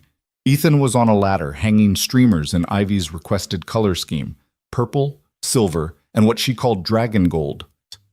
He took one look at Claire's face and nearly fell off the ladder. "The tumors are shrinking," she said, the words feeling foreign in her mouth. Ethan was off the ladder and across the yard before she could say more, pulling her into an embrace that lifted her feet off the ground. He was crying, she realized, his shoulders shaking with the kind of relief that comes from holding your breath for months and finally being able to exhale. "Tell Ivy," he whispered against her hair. Best birthday present she could get. They found Ivy in her room, carefully arranging her art supplies. She'd asked for nothing but art materials for her birthday, declaring she wanted to be just like Miss Claire when she grew up. "Birthday girl," Claire said from the doorway. "I have some news." Ivy looked up, paintbrush in hand, purple paint already somehow in her hair despite the party being hours away. "The medicine is working. I'm getting better," brush in hand, purple paint already somehow in her hair despite the party being hours away. "The medicine is working. I'm getting better." The paintbrush clattered to the floor as Ivy launched herself at Claire, all knobby elbows and fierce love. "I knew it! I told the Guardian every night to help you fight, and she did. She did." The party that afternoon was a celebration on multiple levels. 20 children descended on the Hayes backyard, but also Marcus, several collectors from the gallery show, and a surprising number of people whose lives had been touched by Claire's Guardian paintings. The woman whose son was deployed had commissioned a piece and came to show photos of him with the painting in his barracks. The family rebuilding after the fire brought their daughter, who clutched a small print of her Phoenix Guardian. Claire watched it all from the porch, still weak from treatment but filled with a different kind of energy. Ethan appeared beside her with a plate of cake, sitting close enough that their shoulders touched. "Ivy's wish when she blew out the candles," he said quietly, "was for you to stay." "Ethan, I know we said we'd wait, but Claire, these last months, you've become part of us. Not because you're sick, not because we feel sorry for you, but because you fit, like you were always supposed to be here."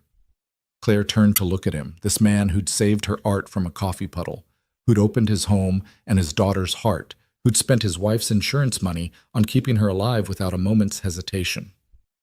"I love you," she said simply. "Both of you.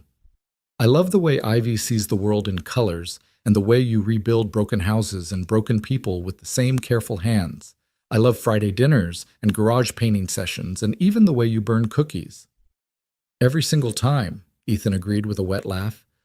"Elena tried to teach me, but some things are beyond hope." "But not us," Claire said, reaching for his hand. "We're not beyond hope." He kissed her then, there on the porch, with children shrieking in the yard, and Ivy definitely watching from the window, a kiss that tasted like birthday cake, and promises, and the peculiar sweetness of futures that almost weren't. "Gross!" Ivy yelled from inside, but she was grinning when they broke apart. "Does this mean Miss Claire is staying forever?" "If she'll have us," Ethan called back. "Forever's a long time," Claire warned, though she was smiling. "I'm still sick. The treatment's working, but there's no guarantee." "There never is," Ethan interrupted. "Even healthy people don't get guarantees, but whatever time we get, I want to spend it with you. Ivy wants to spend it with you. We want to be your family, Claire, in whatever form that takes, for however long we're given." That night, after the guests had gone and Ivy had crashed from her birthday sugar high, Claire found herself in Elena's studio. Ethan had never changed it, keeping it as a shrine to his late wife's poetry. But tonight, he'd brought Claire here deliberately. "I want to show you something," he said, pulling out one of Elena's journals. "She wrote this a week before she died." The handwriting was shaky, but determined. "Ethan, my love, you will mourn me. That's good and right. But then you will heal, and one day you will meet someone who makes you remember that life is for living. When that happens, don't hesitate. Don't feel guilty. Love her with the same whole heart you loved me. Show Ivy that love isn't limited, that hearts expand rather than replace. Be happy, my darling. Be so magnificently happy that when we meet again and whatever comes after, you can tell me stories that will make me glad I let you go." Claire wiped tears from her cheeks. She was remarkable. She was, and she would have adored you, two artists recognizing each other across the divide. Ethan set the journal down carefully. "I want to turn this into a shared studio. Your paintings, her poetry. Ivy's experiments. A family space instead of a shrine. Are you sure? Elena believed in living fully. Keeping this room frozen in time isn't living, it's just existing. She'd want it filled with creation again. They spent the next week transforming the space. Ethan built new shelving and installed better lighting while Claire organized supplies and created work areas. Ivy contributed by painting a mural on one wall, a fantastical landscape where unicorn dragons flew alongside phoenixes and butterfly bears, where the sun and moon shared the same sky, where everything broken was also beautiful. The studio's transformation coincided with Claire's continued improvement. Each scan showed more progress, tumors shrinking like ice in spring. Dr. Morrison started using words like remarkable and exceptional response.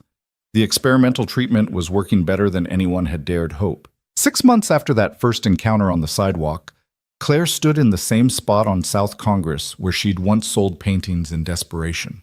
But this time, she wasn't alone. Ethan and Ivy were with her, setting up for what Ivy had dubbed Art in the Wild, a public painting demonstration to raise funds for cancer patients who couldn't afford treatment.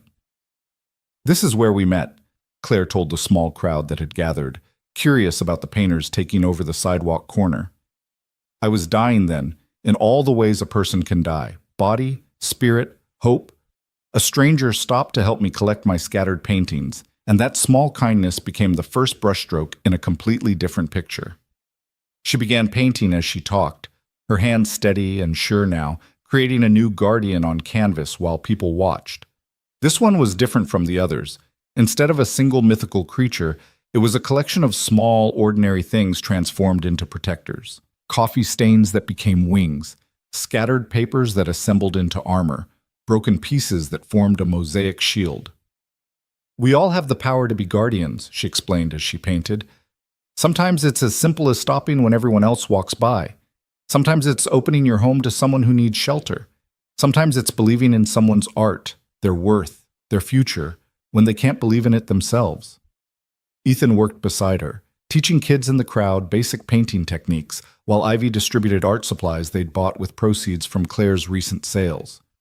The afternoon sun beat down just as it had 6 months ago, but everything else had changed. Marcus arrived with news that made Claire's brush pause mid-stroke. "The Museum of Fine Arts wants to acquire 3 pieces from your Guardian series for their permanent collection." "What?" Claire stared at him, certain she'd misheard. "You heard me. Permanent collection.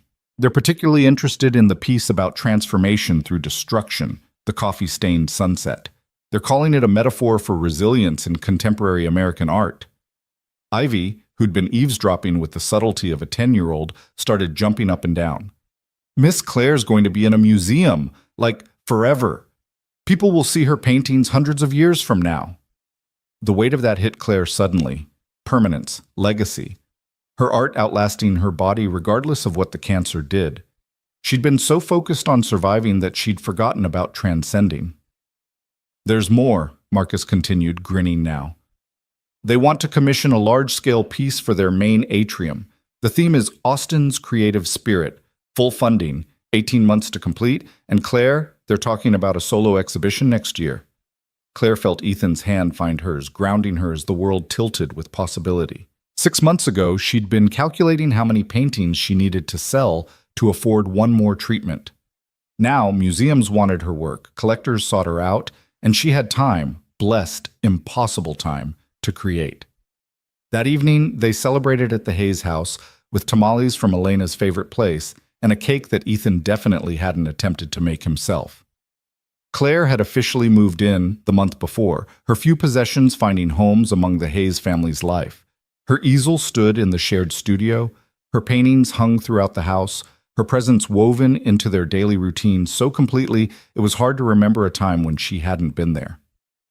"I have something to tell you both," Claire said as they sat on the back porch, watching fireflies dance in the humid evening air.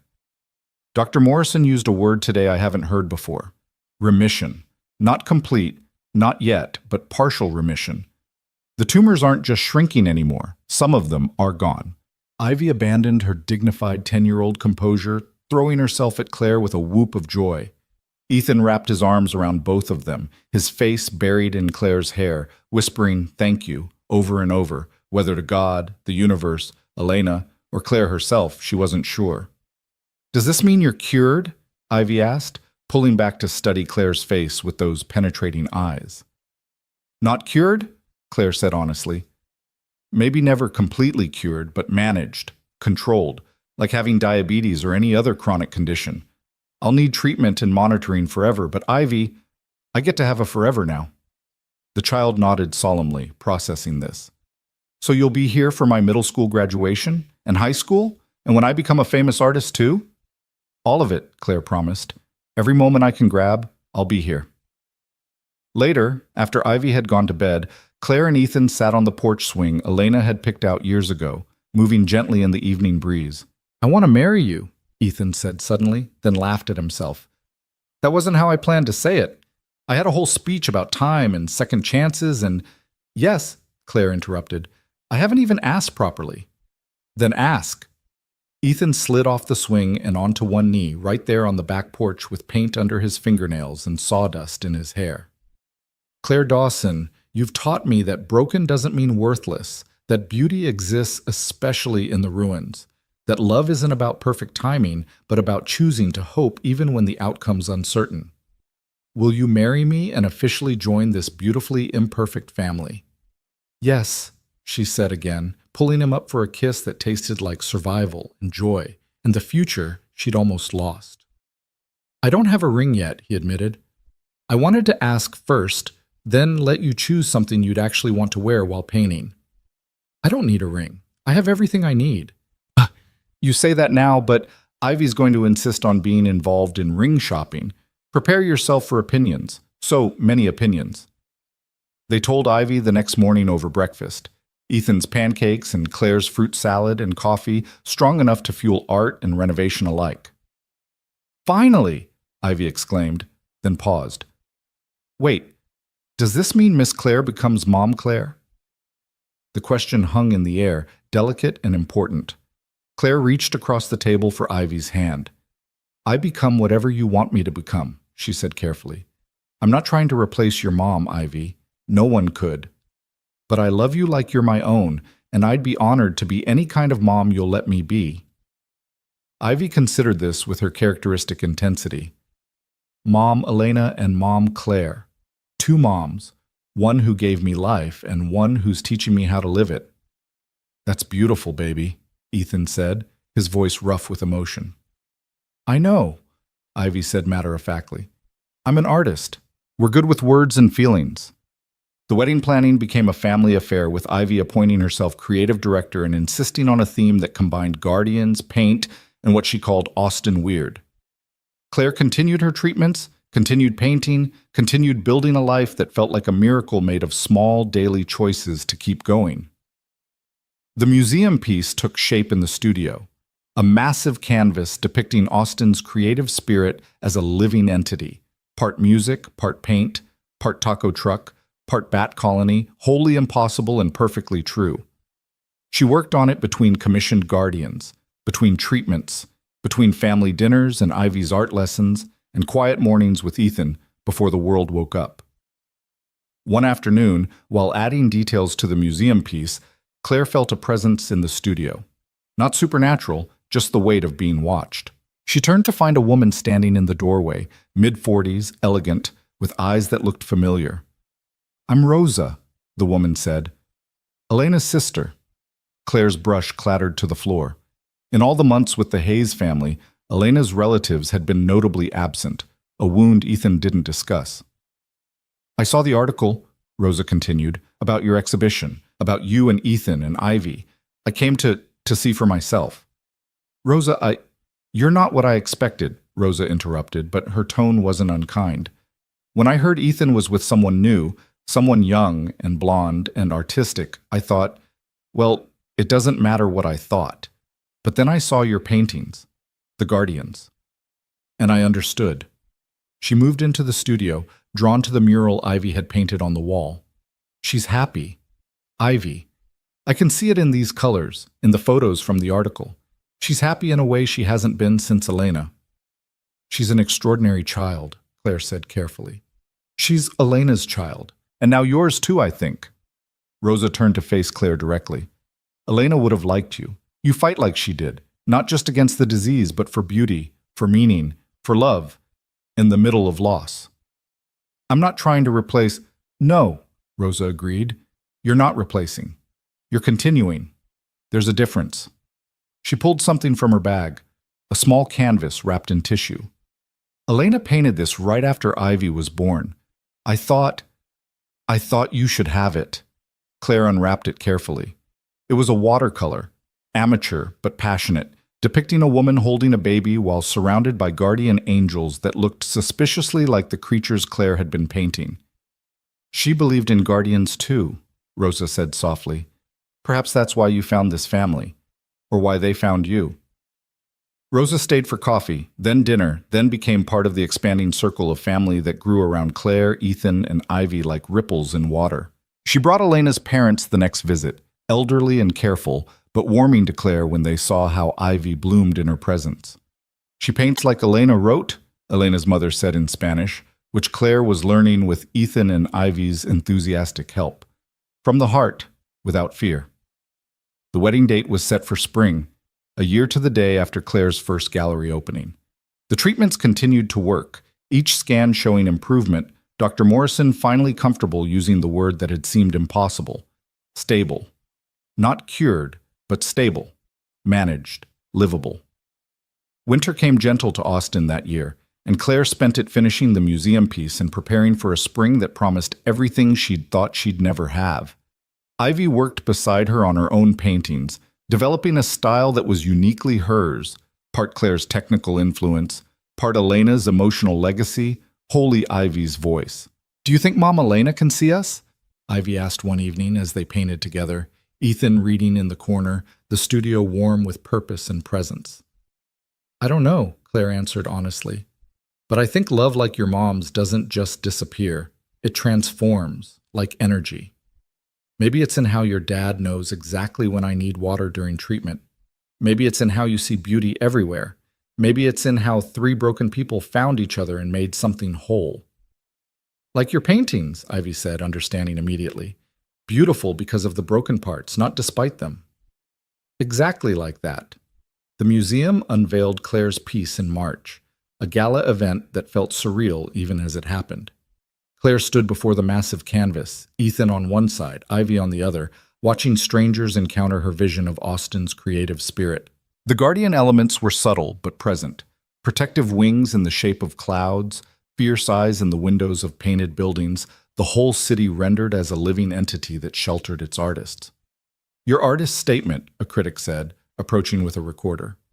You wrote that art is both prayer and promise. Can you elaborate? Claire thought about her journey from that scorching sidewalk to this climate-controlled museum, from scattered paintings to permanent collections, from dying alone to living surrounded by love. Every piece of art is a prayer that beauty matters, she said, finding words she didn't know she had. And it's a promise that we'll keep creating even when creation seems impossible, especially then. The guardians I paint, they're not separate from us. They're us, choosing to protect and celebrate and transform and survive. And the cancer? The critic asked delicately. How does that influence your work? Cancer taught me urgency, Claire said simply. Not to wait for perfect conditions to create. Not to postpone love because the ending's uncertain. Cancer is part of my story, but it's not my whole story. I'm an artist who happens to have cancer, not a cancer patient who happens to paint. The critic nodded, scribbling notes, but Ivy tugged on Claire's dress. Tell them about the magic, she whispered loudly. The magic? The critic asked, amused. Art is love wearing colors, Claire said, quoting Ivy's perfect description. And love. Love is the most powerful guardian of all. The review that ran in the paper called Claire's work transcendent, but she barely noticed.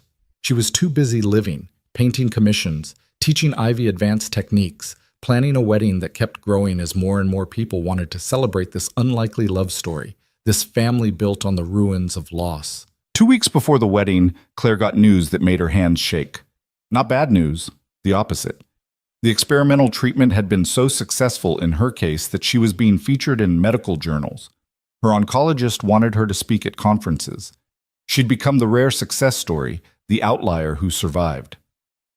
"I don't want to be a poster child," she told Ethan that night, anxiety rippling through her. "Then don't be," he said simply. "You're already doing the work, showing people that life continues, that beauty persists. Your paintings say more than any conference speech could." But Claire thought about all the people sitting where she'd sat, calculating impossible math, selling everything just for another week of life. Maybe I could do both, paint and speak, show them it's possible.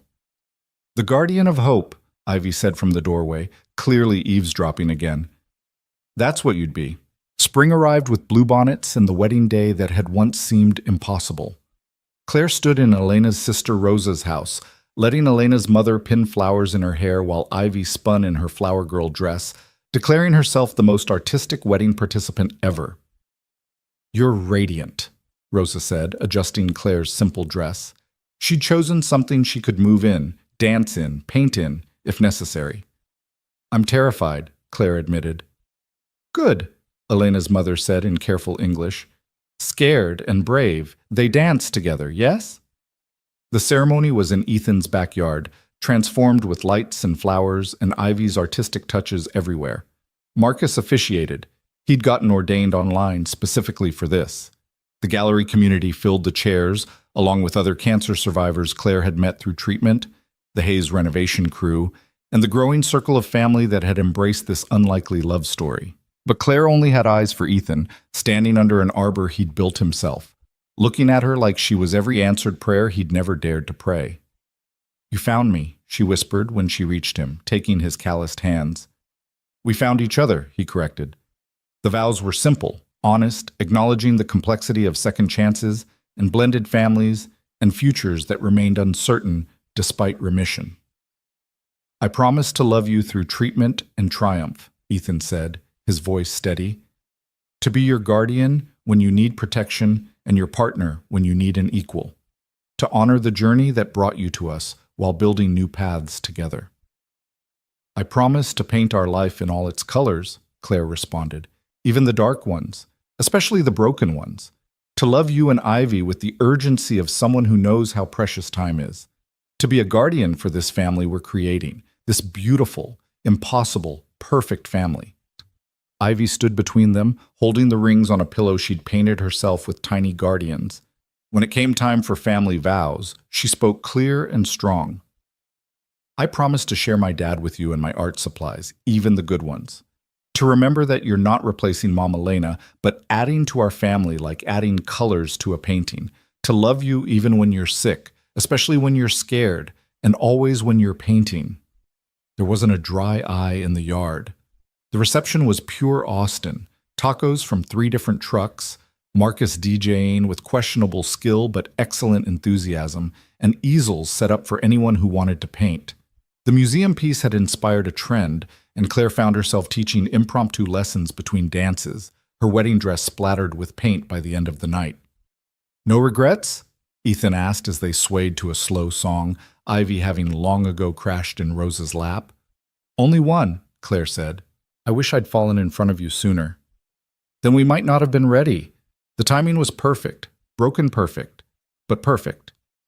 As if to prove his point, Ivy stirred, stumbling over to join their dance, the 3 of them swaying together under string lights and stars, a family forged in loss and found in love.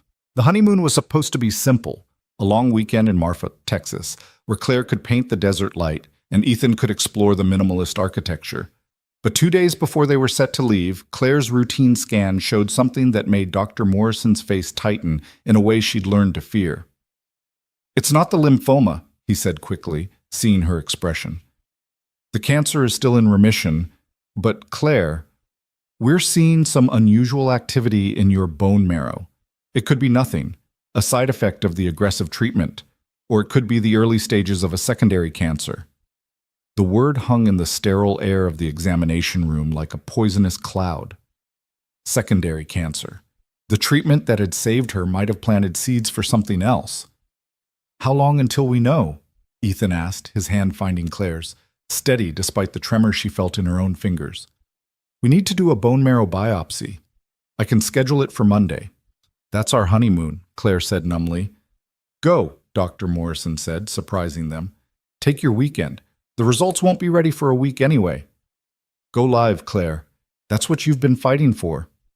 They drove to Marfa and Ethan's truck, Ivy staying with Rosa, the desert opening up around them like a promise of space to breathe. Claire painted every sunrise and sunset, creating a series she would later call Light Studies in Uncertain Time.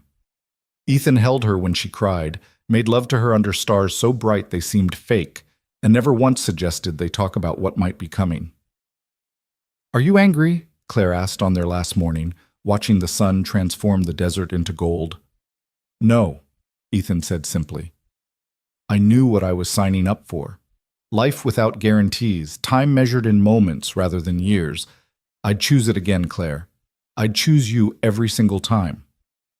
The biopsy results came back inconclusive. Not cancer, but not normal either. Watchful waiting, Dr. Morrison called it, which Claire thought was just a medical way of saying living with a sword over your head. She threw herself into painting with renewed urgency. The museum had commissioned another piece, and private collectors were calling constantly. But more importantly, Ivy had asked for art lessons, real ones, with technique and theory and all the things Claire had learned in art school before cancer rewrote her story. Today we're learning about negative space, Claire announced one afternoon in the studio, Ivy perched on a stool with her serious artist face on. What's that? The space around and between things. Sometimes what's not there is as important as what is. Ivy considered this, then began painting with new awareness, leaving strategic gaps that somehow made her subjects more defined. She had real talent, Claire realized, not just enthusiasm, but genuine artistic vision inherited from both her mothers. Elena's emotional depth and Claire's developing technical skill. 3 months into the watchful waiting, Claire started feeling tired again. Not the normal exhaustion that had become her baseline, but something deeper, more insistent. She hid it for 2 weeks, not wanting to worry Ethan or disrupt Ivy's upcoming school art show where she would display her Guardian series inspired by Claire's work. But bodies keep their own truth, and hers betrayed her at the worst possible moment. She collapsed at Ivy's art show, in front of all the parents and children, her legs simply refusing to hold her weight anymore. The ambulance ride was a blur of Ivy's tears and Ethan's forced calm. The emergency room was familiar territory by now, nurses who knew her name, doctors who read her extensive history with growing concern. The bone marrow issue has progressed, Dr. Morrison explained after a battery of tests. It's not cancer, but it's affecting your blood cell production. We're seeing severe anemia, low platelet count. Your bone marrow is struggling, probably from the aggressive treatment that saved you from lymphoma. So the cure is killing me differently? Claire asked with bitter humor. The cure gave you 2 years you wouldn't have had. Now we adapt. There are treatments, transfusions for now, possibly a bone marrow transplant if we can find a match. The testing began immediately. Ethan wasn't a match. They'd known it was unlikely, but had hoped anyway. Rosa tested, Elena's parents, even Marcus and several of the collectors who'd become friends. No matches. Claire spent more time in the hospital than out over the next month, receiving transfusions that temporarily boosted her blood counts only to watch them crash again. She painted from her hospital bed, smaller pieces now, intimate watercolors of the view from her window, the IV drip, Ivy's face when she visited every day after school. I'm scared, Ivy admitted one afternoon, curled up in the hospital bed beside Claire while Ethan talked to doctors in the hallway. Me too, Claire said, holding the girl closer. But you're still painting. Being scared doesn't mean we stop creating. Sometimes it means we create harder, faster, with more purpose. Like Mom Elena's poems at the end. Dad showed me. They were different, more urgent.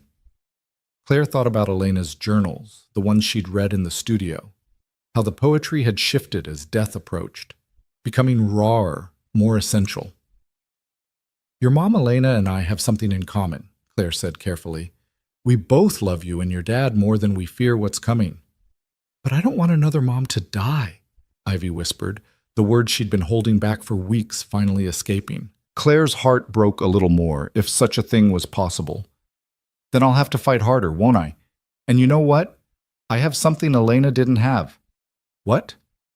You, a 10-year-old artist who believes in guardians and magic. That's powerful medicine, Ivy Hayes. That night, unable to sleep, Claire started a new painting. It was different from her usual work, darker, more abstract, but with veins of gold running through the darkness like hope, refusing to be extinguished. She was so absorbed she didn't notice the nurse entering until the woman gasped. "That's beautiful," the nurse said. "What do you call it?" Claire studied the piece, seeing in it her whole journey, the sidewalk collapse, the gallery triumph, the wedding joy. This new battle. "Transformation number 7, she said, thinking of all the times she'd been remade by circumstances.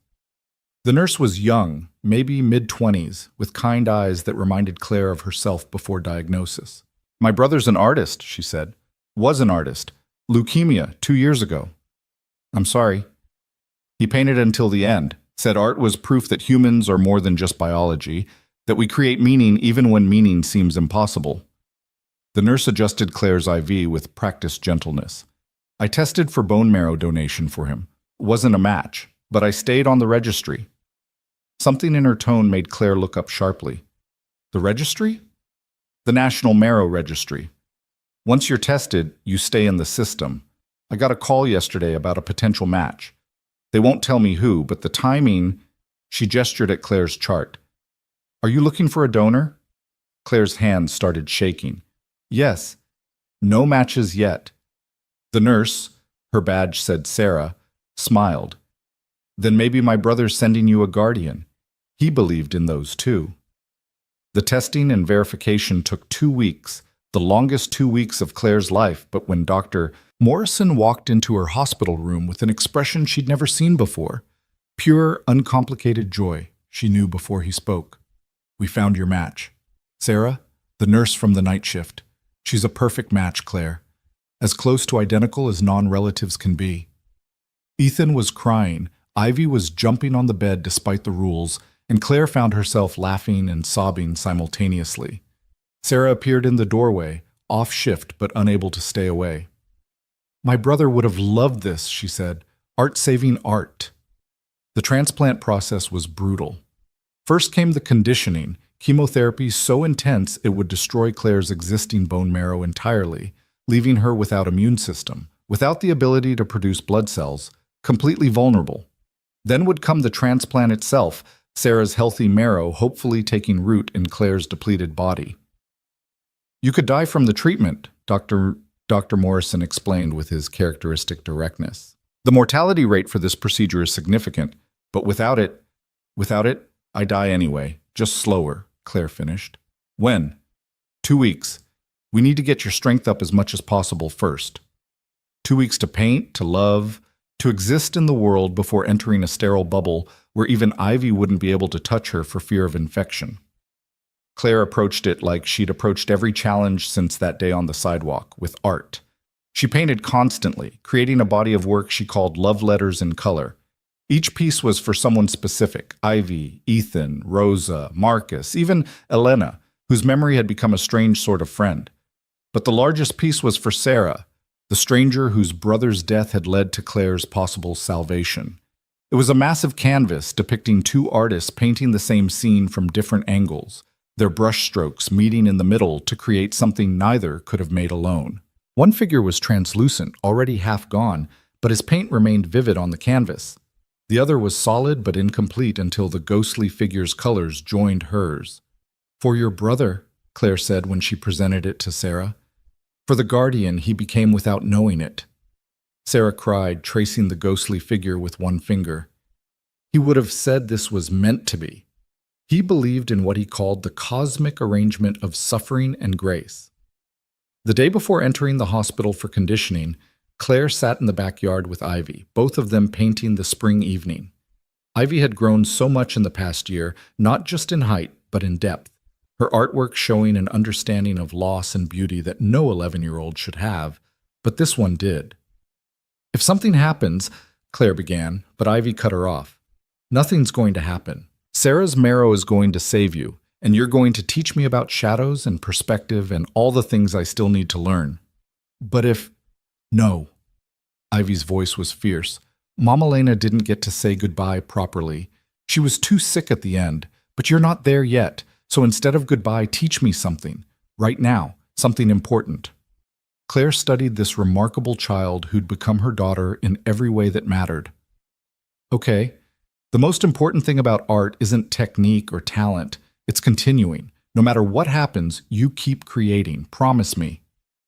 Only if you promise to survive this and teach me the rest yourself. I promise to try. No, Ivy said with her mother's stubbornness and her father's certainty. Promise to succeed.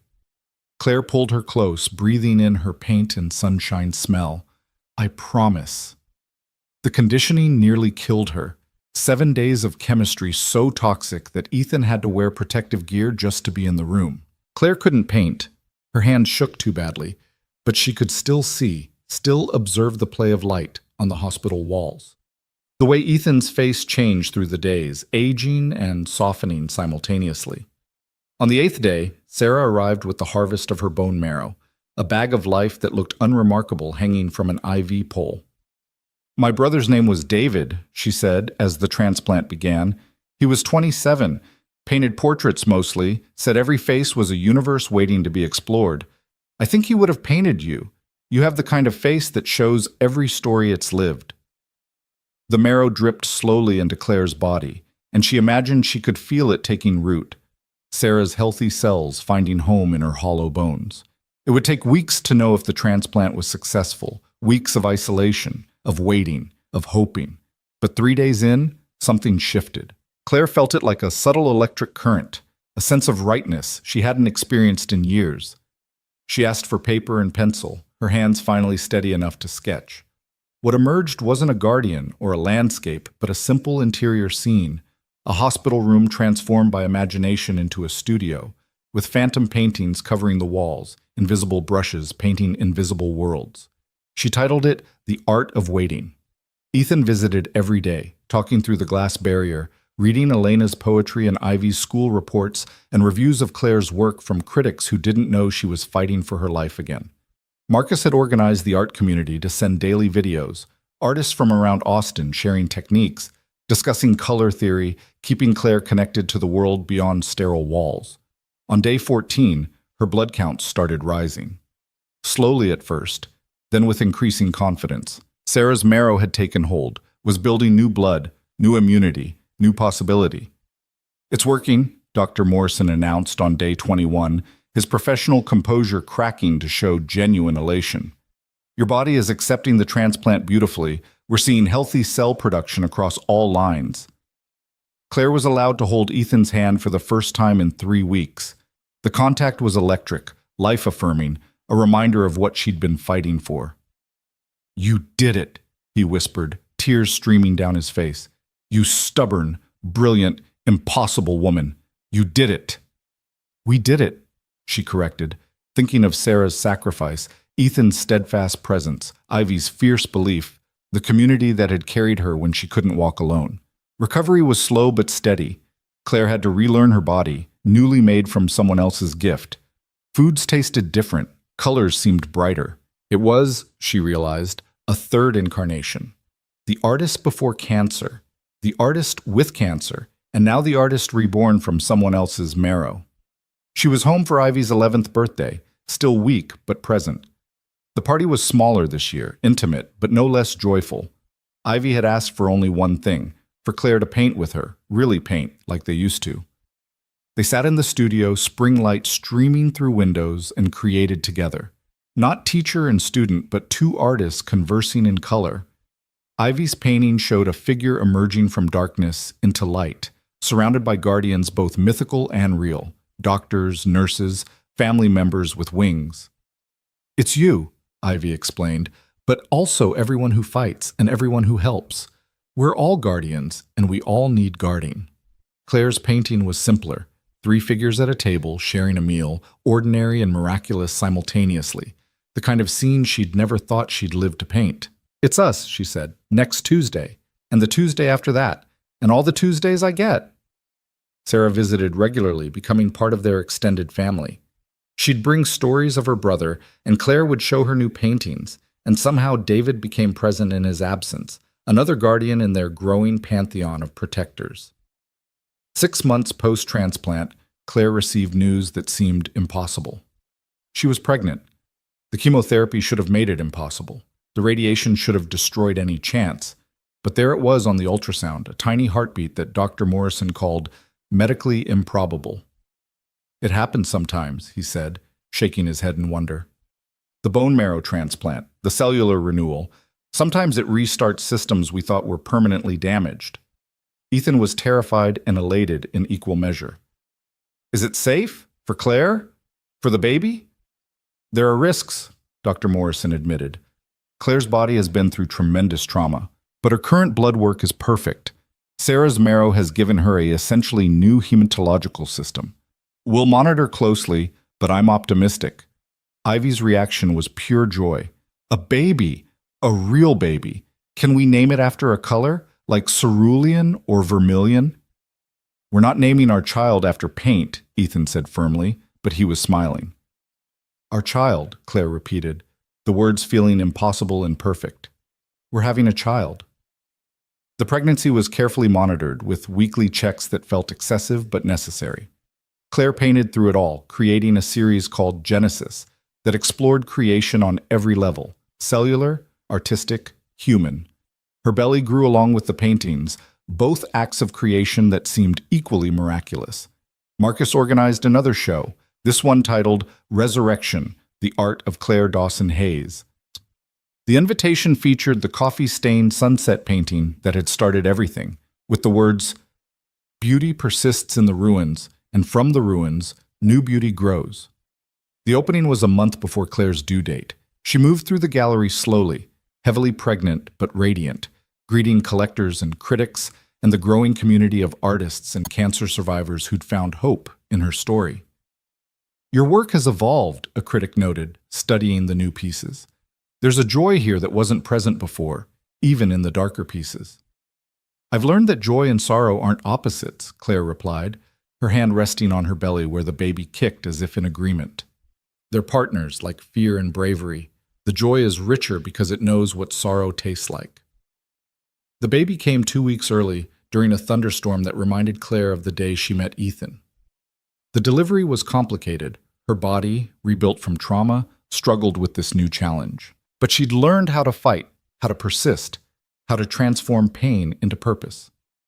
David Ross Hayes was born at dawn, screaming with healthy lungs that had never known poison, his eyes the same brown as Ethan's, his fingers already reaching for invisible brushes. They'd named him after Sarah's brother, the artist whose death had led to Claire's rebirth. He's perfect, Ivy breathed, holding her brother with careful reverence. Look, he's already making art with his hands.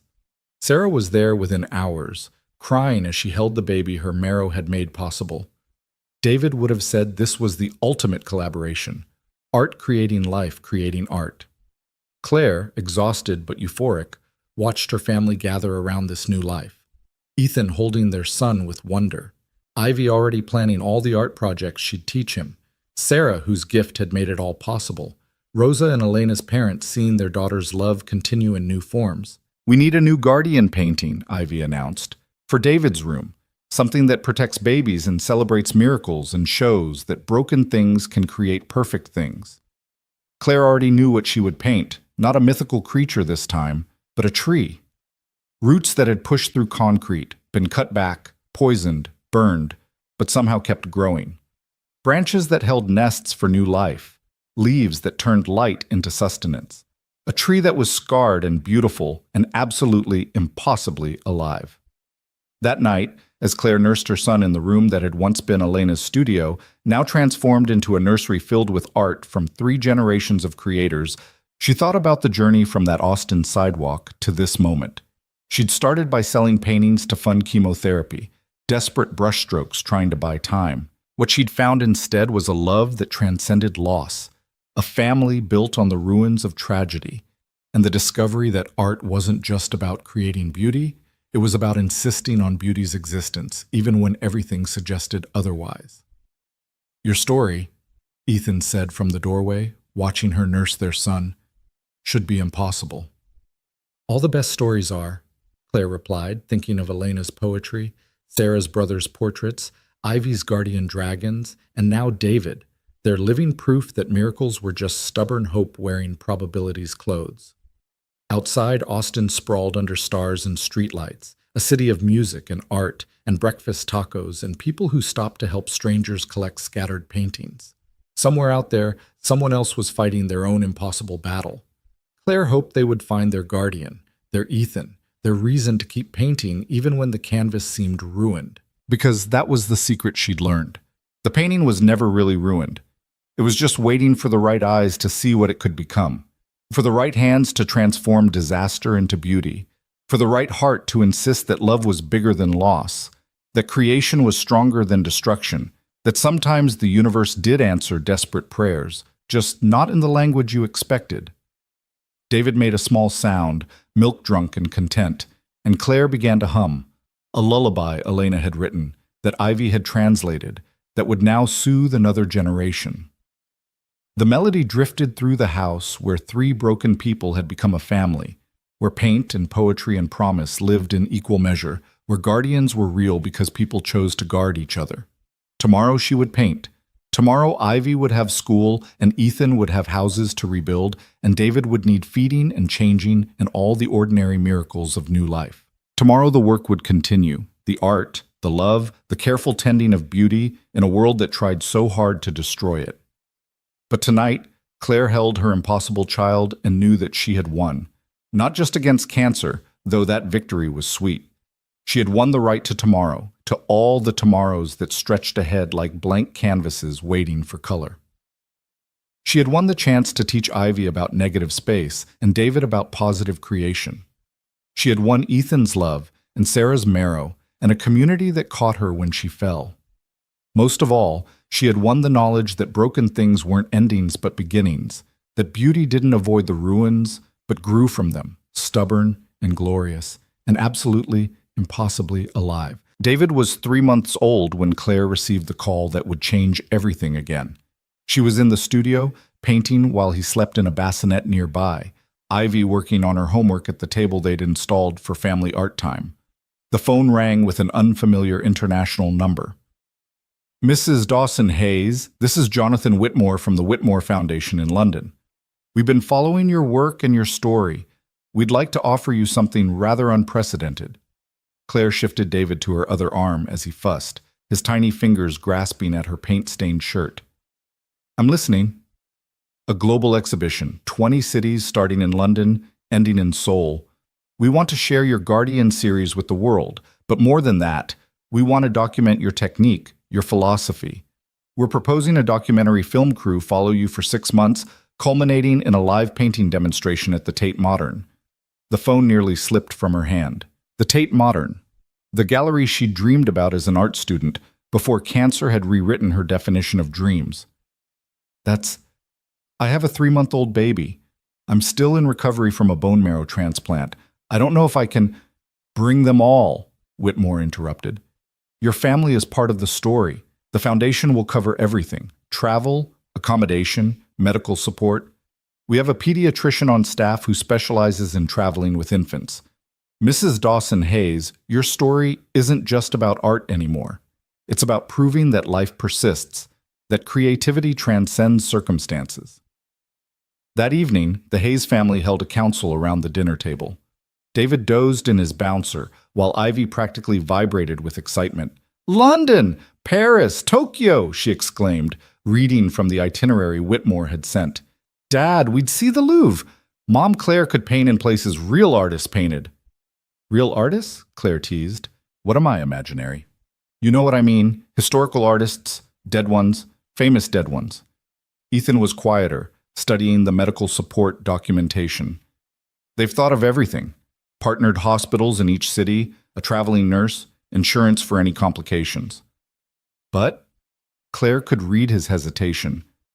But you just got stable. David's so young. What if something goes wrong halfway around the world? What if nothing goes wrong? Ivy countered with 11-year-old logic.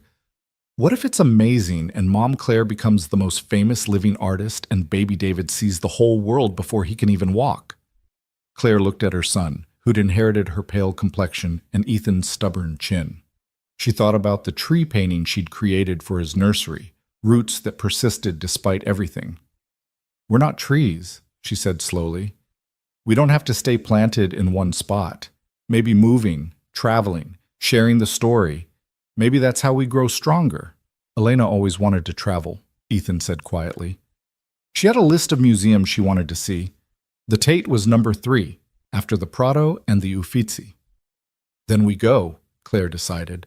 "We take Elena's list and Ivy's enthusiasm and David's fresh eyes, and we see the world. We show them that Austin, Texas, produces survivors who make beauty from ruins." The preparation took 2 months. Claire had to be cleared by Dr. Morrison, who ran every test imaginable before grudgingly admitting she was healthy enough to travel. Sarah helped research medical facilities in each city, creating a detailed medical file that would accompany them everywhere. Marcus coordinated with galleries along the route, turning the tour into a moving exhibition that would fund cancer treatment for artists in each city they visited.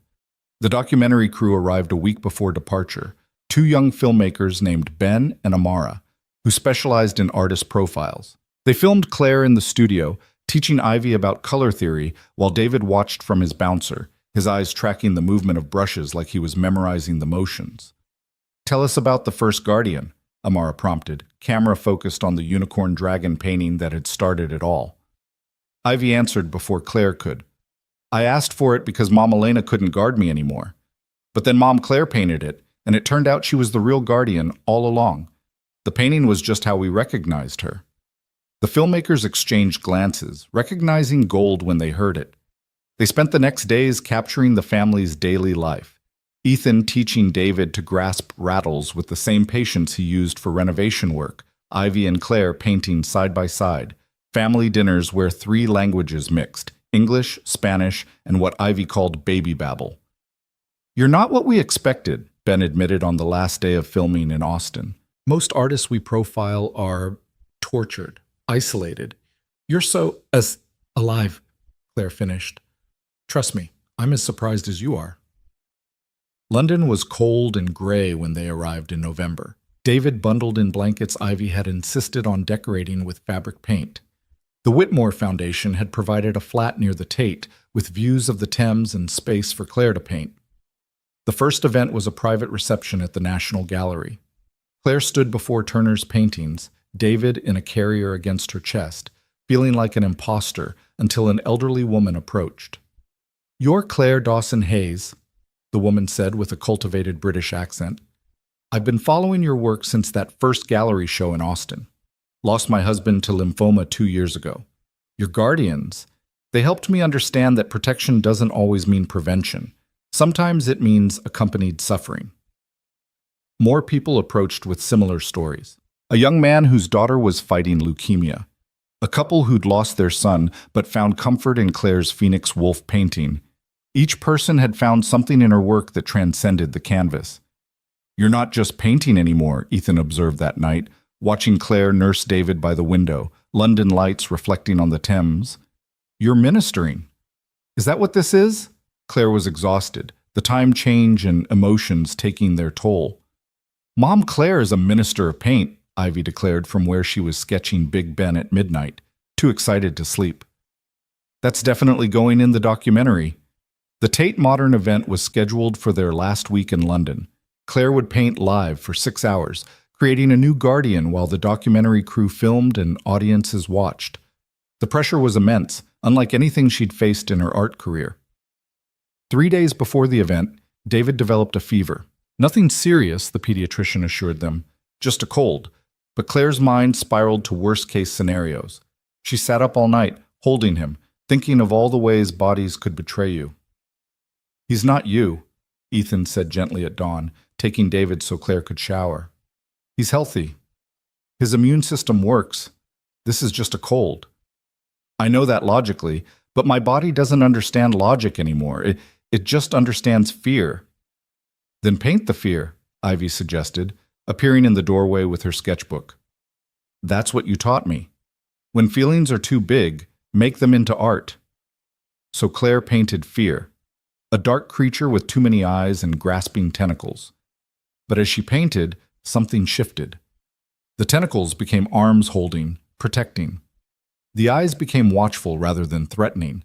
Fear transformed into vigilance, terror into protective love. It's still a guardian, Amara observed, filming the transformation. Even your fear becomes protective. David's fever broke that evening, and by the day of the Tate event, he was back to his sunny self, charming everyone with his gummy smiles. The museum had set up Claire's painting station in the main turbine hall, surrounded by her existing works on loan from various collectors. The crowd was bigger than expected, not just art enthusiasts, but cancer survivors, medical professionals, parents of sick children, all drawn by the story of art as survival mechanism. Claire felt their eyes like weight, but also like wings, lifting her, expecting transformation. She began with broad strokes of blue, unsure what guardian would emerge. As she painted, she talked, explaining her process, but also her philosophy. People think art is about beauty, she said, adding layers of purple and silver. But it's really about truth. And the truth is that life is both beautiful and terrible, often simultaneously. The guardians I paint, they don't promise to eliminate suffering. They promise to witness it, to stand watch, to remind us that we're not alone in the dark. A figure emerged on the canvas, part human, part celestial, with wings made of what looked like medical charts and IV tubing transformed into feathers. The face was kind but tired, scarred but smiling. It looked like every nurse Claire had known, every fellow patient, every family member who'd stood watch during the dark hours. "What will you call it?" someone from the audience asked, as the painting neared completion. Claire stepped back, seeing the full image for the first time. "The Night Shift Guardian, for everyone who keeps watch when the world sleeps." The applause was thunderous, but Claire barely heard it. She was watching Ivy, who had set up her own easel nearby and painted alongside her for the entire 6 hours. The girl's painting showed a family of guardians, different sizes, different colors, but all connected by threads of gold that looked like hope made visible. "We're going to hang these together," the Tate director announced. "Mother and daughter, side by side, if that's acceptable." Ivy looked like she might explode with pride. "Mom, Claire, we're going to be in a museum together." Paris was next, the city of lights dim under winter rain.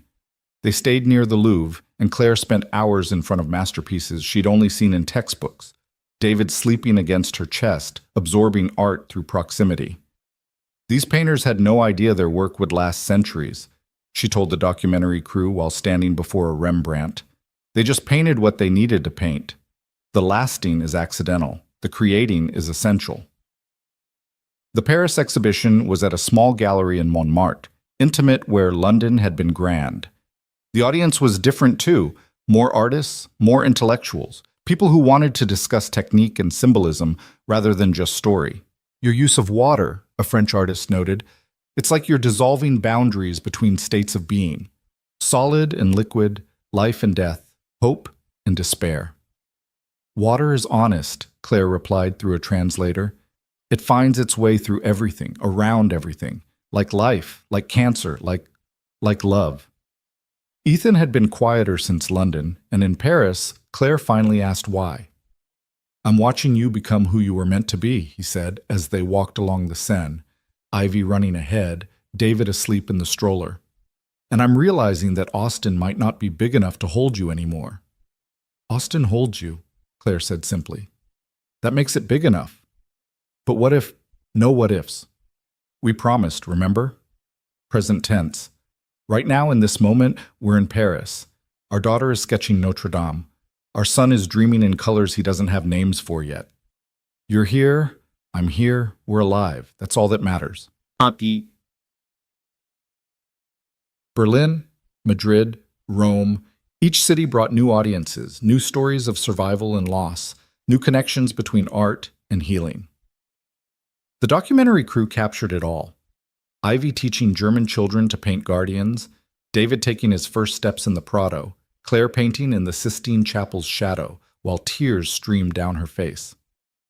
"Why are you crying?" Amara asked gently, camera rolling. "Because I'm here," Claire said simply. 18 months ago, I was dying on a sidewalk in Austin. Now I'm painting in Rome.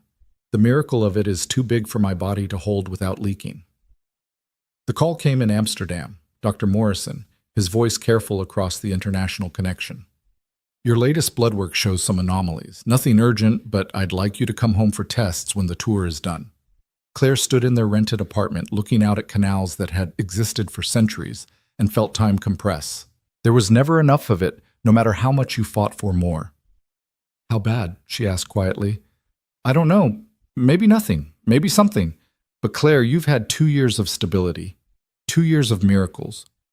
Whatever this is, we'll face it. She didn't tell Ethan immediately.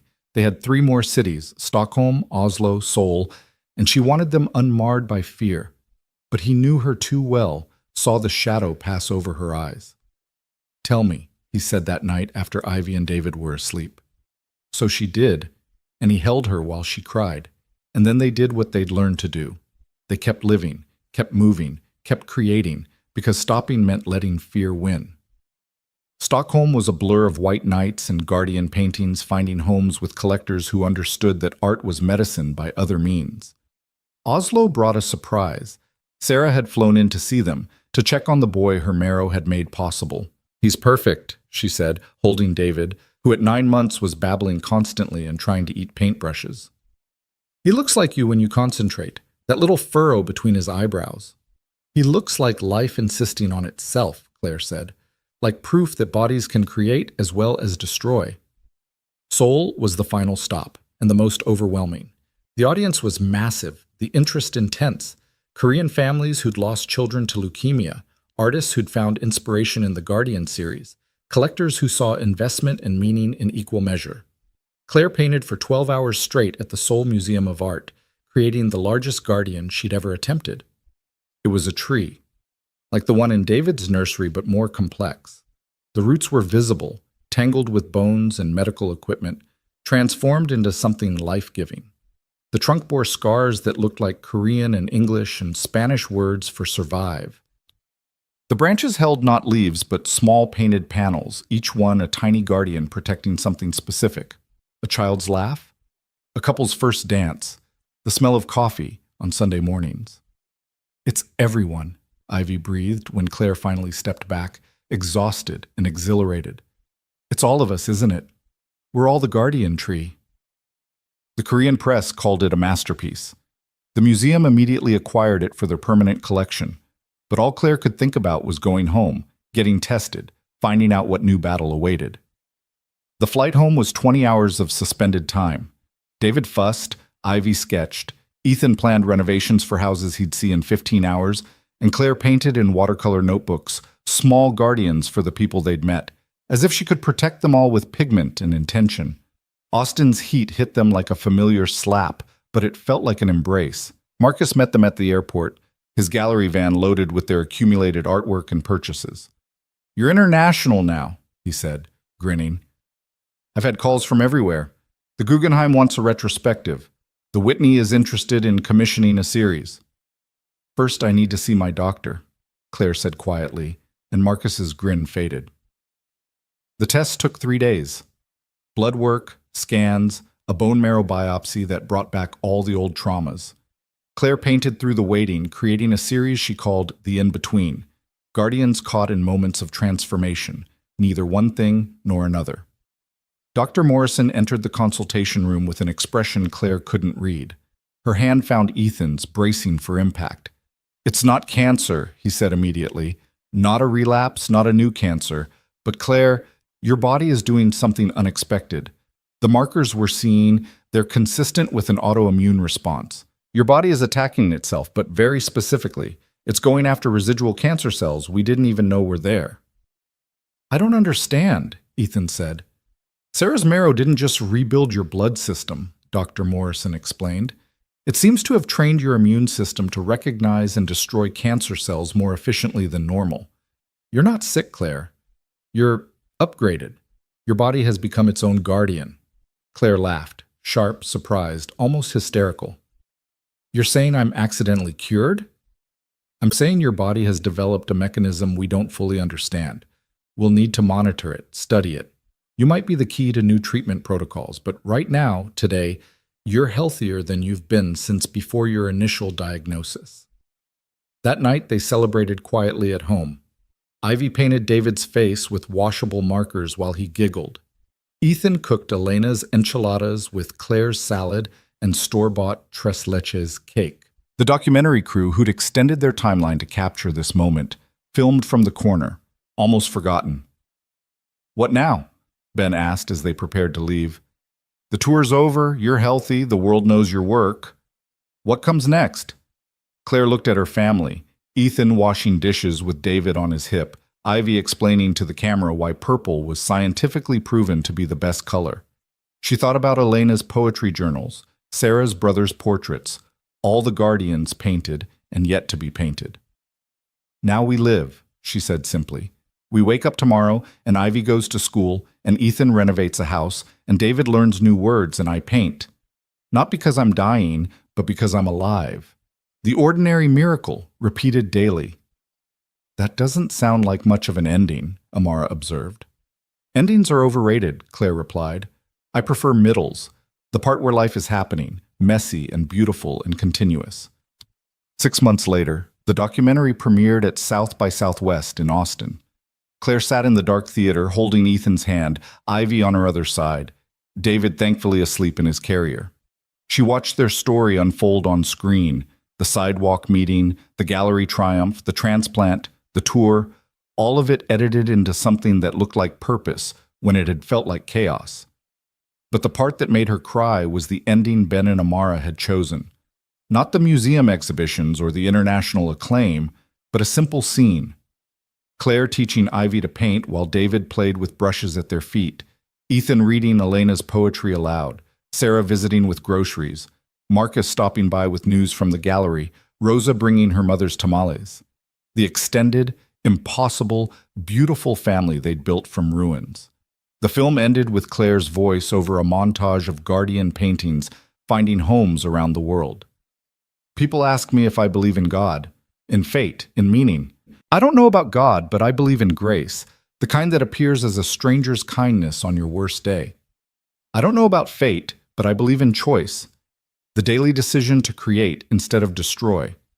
I don't know about meaning, but I believe in beauty, not as decoration, but as defiance, insisting on its existence in the face of everything that says it shouldn't exist.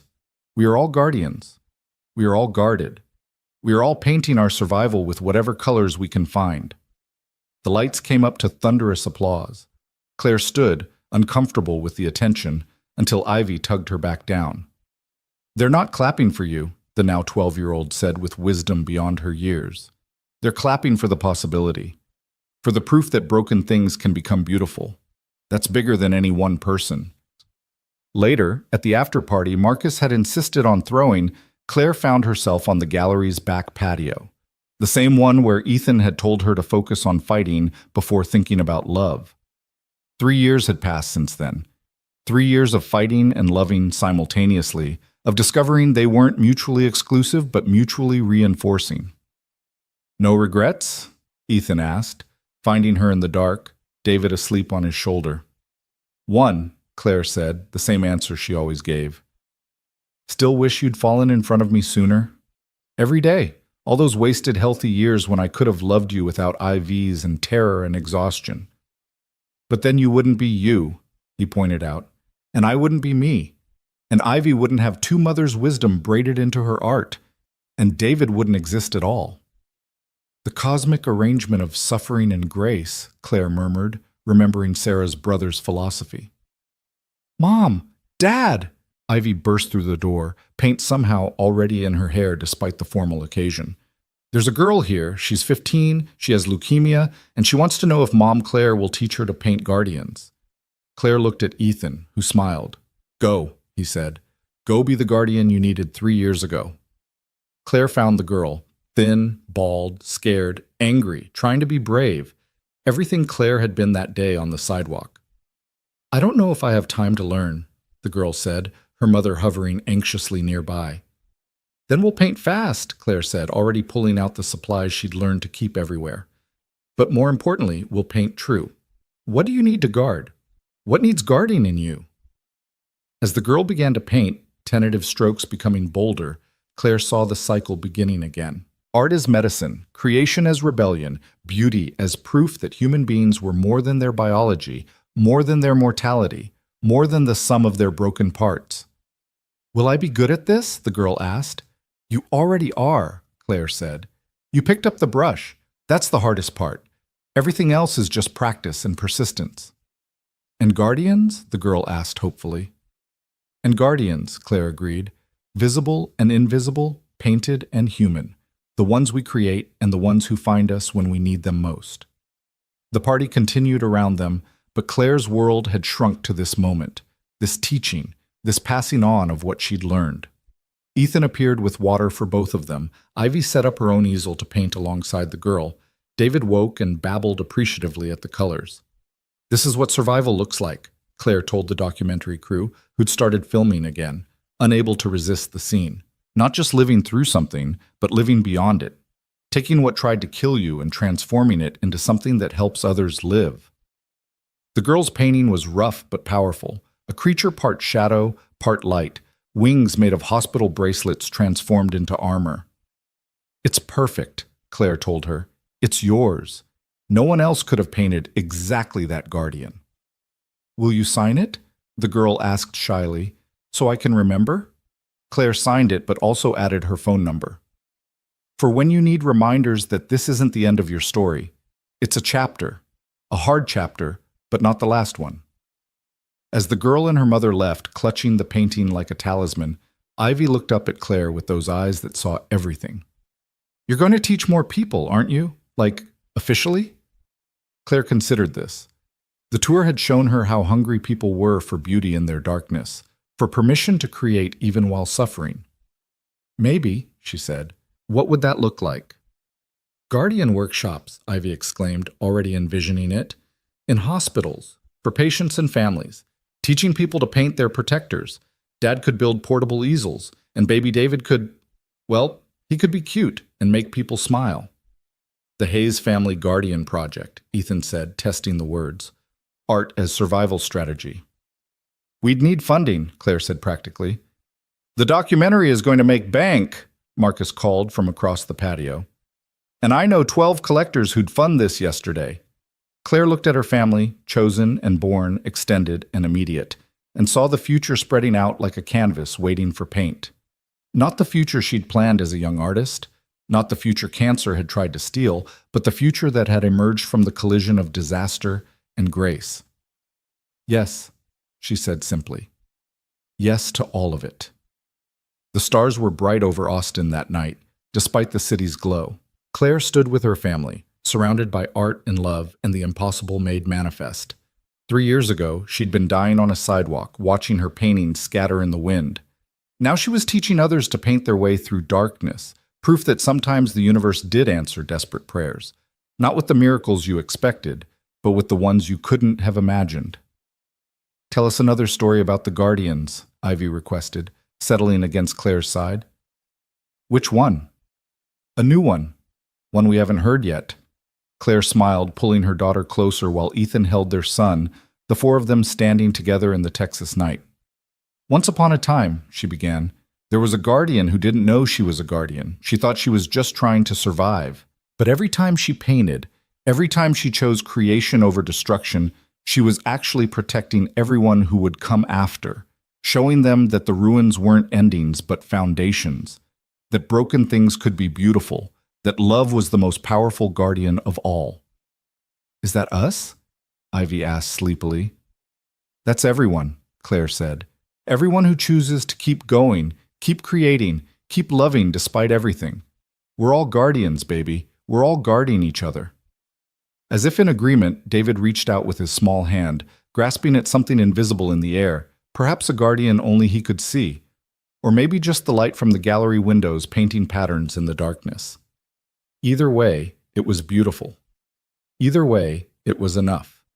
Either way, it was proof that life insisted on itself, over and over, in paint and poetry, in love and loss, in the daily miracle of waking up and choosing to create rather than surrender. The party went on inside, but the Hayes family stayed on the patio, held in the circle of their own light, guardians and guarded, painters of possibility, living proof that sometimes the best stories were the ones that refused to end, They just kept going, adding chapters and colors, each day a new brushstroke in a masterpiece that would never truly be finished because life, like art, was about the process, not the product. Tomorrow there would be new challenges, new paintings, new people to teach and guard and love. But tonight, under the vast Texas sky, they were complete.